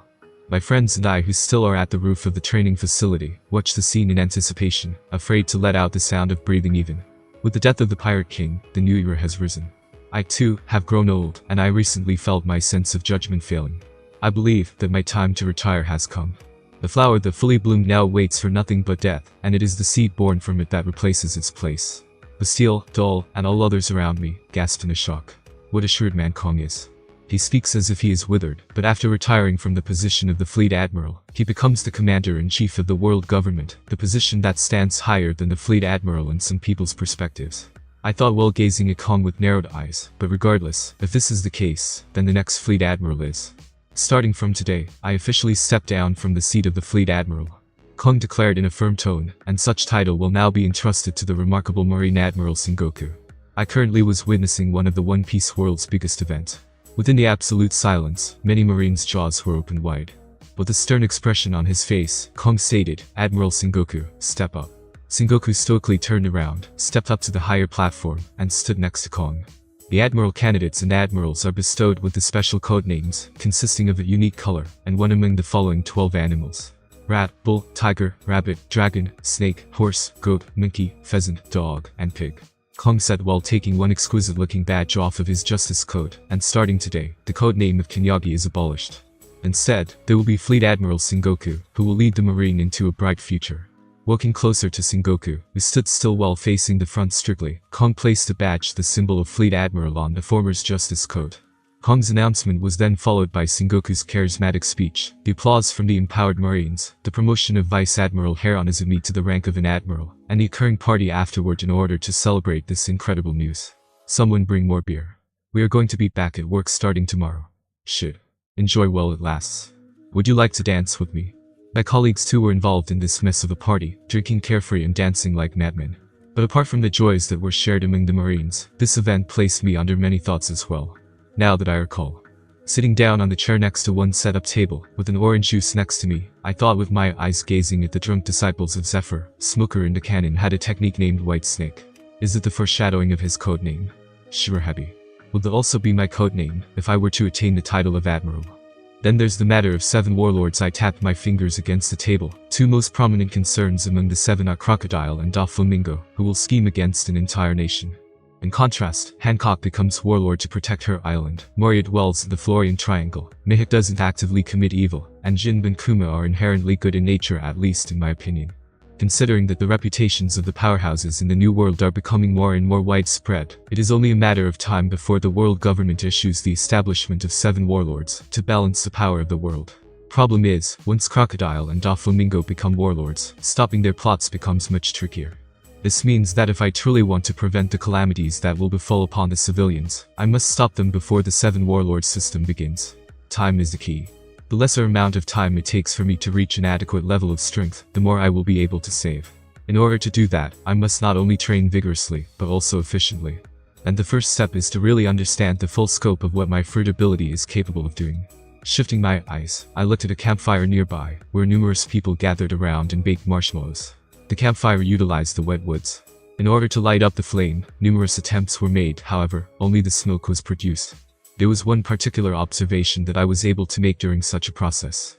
White smoke. They were technically formed of water vapors that evaporated from the wet woods.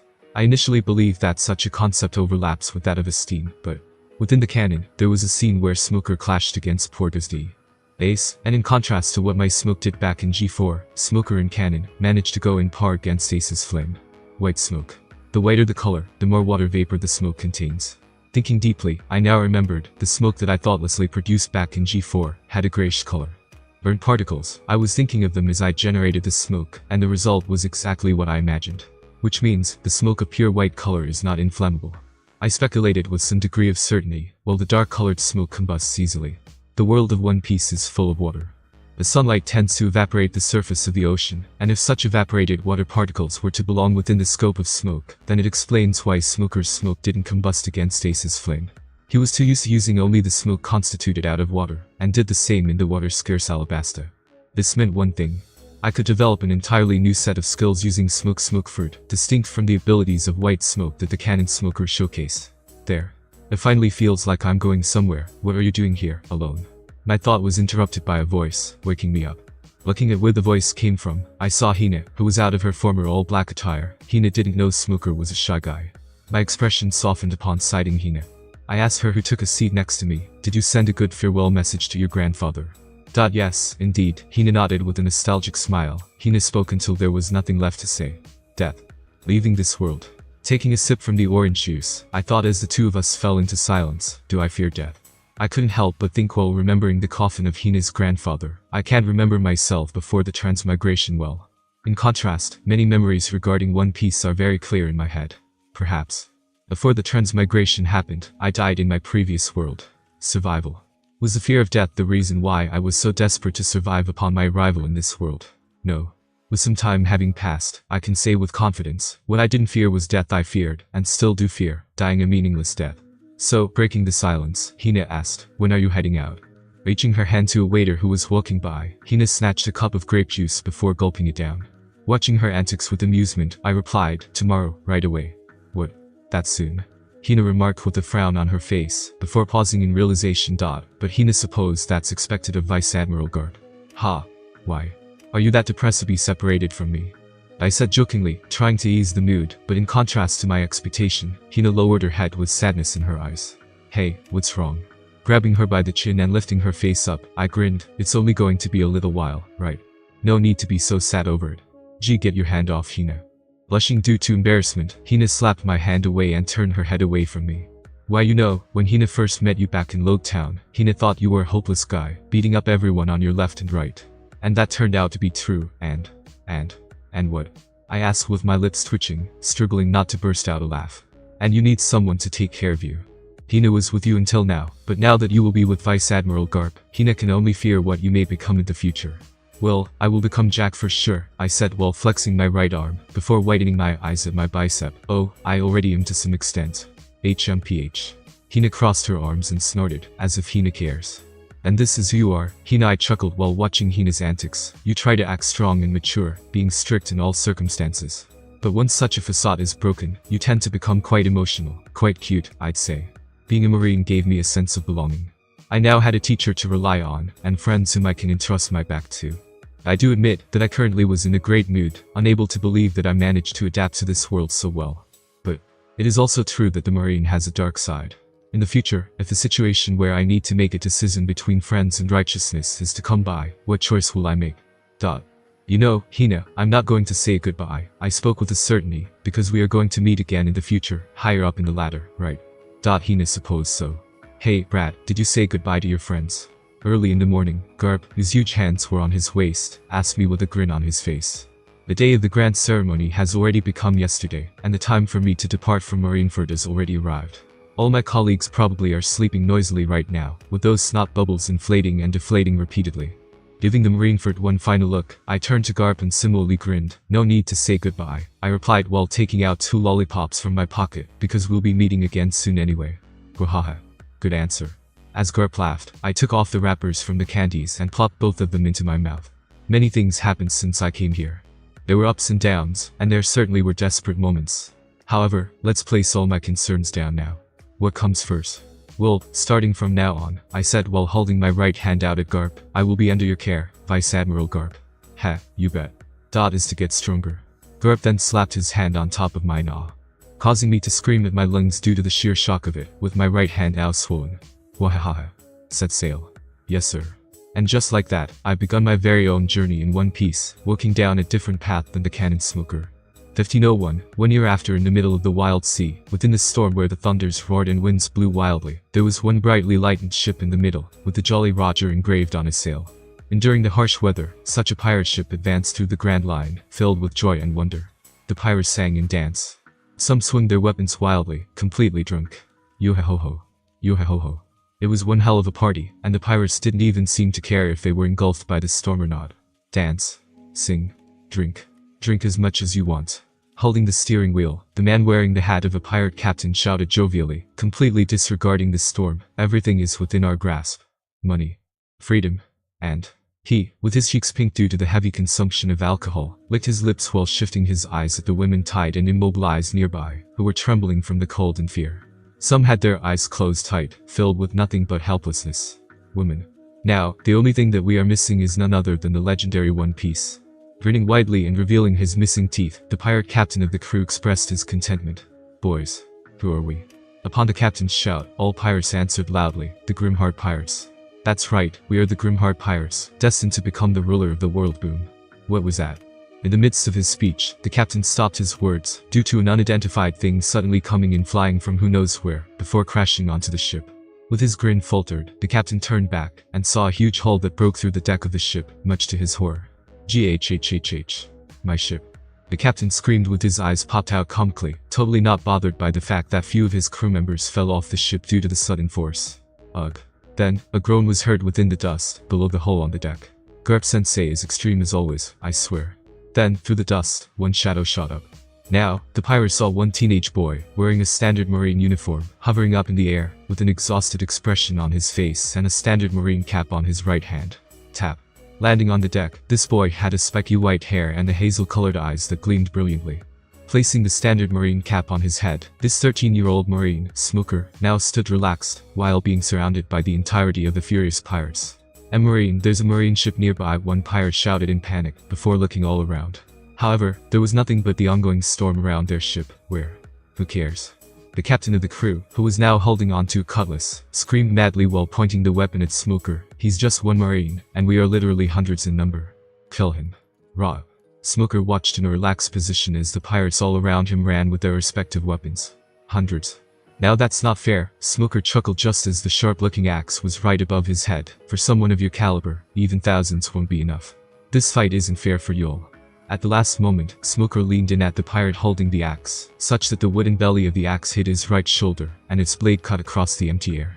Immediately after, the pirate with axe was instantly knocked by a fast punch from Smoker, which seemed so fast that the surrounding pirates couldn't even properly see. Swoosh. Ducking his head, Smoker dodged a sword that slashed above his head, horizontally. Placing his hand on the wooden deck, Smoker then kicked the chin of the sword-holding pirate, causing the latter to choke as his eyes hollowed out. They attacked him at the same time. One pirate shouted, before multiple pirates all ran at Smoker simultaneously, stabbing, hacking, and swinging their weapons wildly. However, none of them hit him, and instead, Smoker dodged all of them with ease, while making the bare minimum of movements. Then, all those pirates within Smoker's range were efficiently knocked out by the quick jabs aimed at their faces. What is this monster? One pirate muttered fearfully as the cutlass in his grip trembled. He took a step back while gulping, unable to believe that so many fell without even managing to deal a single blow to the teenage marine. The others seemed to be thinking the same. Although they were hundreds in number, the feats that Smoker showcased were simply too much. Those movements didn't belong to an average human, they thought. You stupid dumb fucks. The captain of the crew screamed madly, before pushing the pirates in his front away. Move out of my way. In his hands was a Gatling gun, which he aimed at Smoker. Smoker, unfazed by the sight of the firearm, looked at the back of the pirate captain with narrowed eyes, where the civilian women who were looking at him with shock were tied around. Move away. One woman then shouted out of worry, just as the pirate captain fired the Gatling gun at Smoker. Die. Die. Die. Die. Ha. However, to everyone's shock, the bullet simply phased through Smoker's body, and instead of the blood, what they saw were the wisps of smoke that arose from him. The deck that lied behind Smoker suffered instead, having been completely obliterated. Thud. One pirate mumbled while falling on his butt, devil fruit. Shit, I got a little distracted, ignorant of his surrounding. Smoker scratched the back of his head while sweating nervously. Garp-sensei told me not to use my fruit ability. I'm fucked. What is wrong with you? The pirate captain, terrified by Smoker's existence, screamed at his lungs. With trembling eyes, he then forcibly grinned once again, about to point his Gatling gun at the civilian woman. No, you can't do that, but found Smoker's hand holding onto his wrist all of a sudden, when Smoker hasn't moved from his spot. That's right. His hand, going against the common sense, stretched out all the way to where the pirate captain was standing, with the puffs of smoke connecting between his detached hand and arm. Since I used my fruit ability already, might as well continue using it. Just as the pirate captain lost the grip over the Gatling gun and fell to his knees, due to the crushing grip that Smoker's hand had over his wrist, white out. The incredible volume of smoke rushed out of Smoker, engulfing the whole ship in one go. Within an instant, the hundreds of pirates, including the pirate captain, were caught under the strong grip of the smoke fruit. With all pirates muffled and undergoing suffocation, Smoker took out a baby den mushi from his chest pocket and muttered into it, situation clear. Hostiles subdued and hostages rescued. Smoker flinched due to a loud shout that rang from the baby den mushi. I'm sorry, alright, I had no choice. Smoker groaned, with his body slumped from depression. Da fuck. Listen, brat, I'm going to be straight here. Under the blue sky, away from the previous storm, Smoker was busy doing the endless series of push-ups, with two huge dumbbells above him, one huge boulder from who knows where above the dumbbells, and Garp above the boulder, munching onto the rice crackers. The marine ship in which they were on top of had a thick rope connected to the large pirate ship that belonged to the subdued Grimheart pirates. The civilian women moved to the marine ship, quietly sitting on one side with their minds now at ease. 500. Ugh. 9. You've improved a lot in the past year. Garp said with his mouth full of rice cracker, but that's still far from enough. When I was your age, I was already lifting an entire marine ship for fun. The marine soldiers, who stood on the site, sweat dropped. Your standard is simply out of this world, Vice Admiral Garp. For an entire year, they watched just what kind of devilish training methods Garp placed Smoker under. 1. Survive as Garp's punching bag. 2.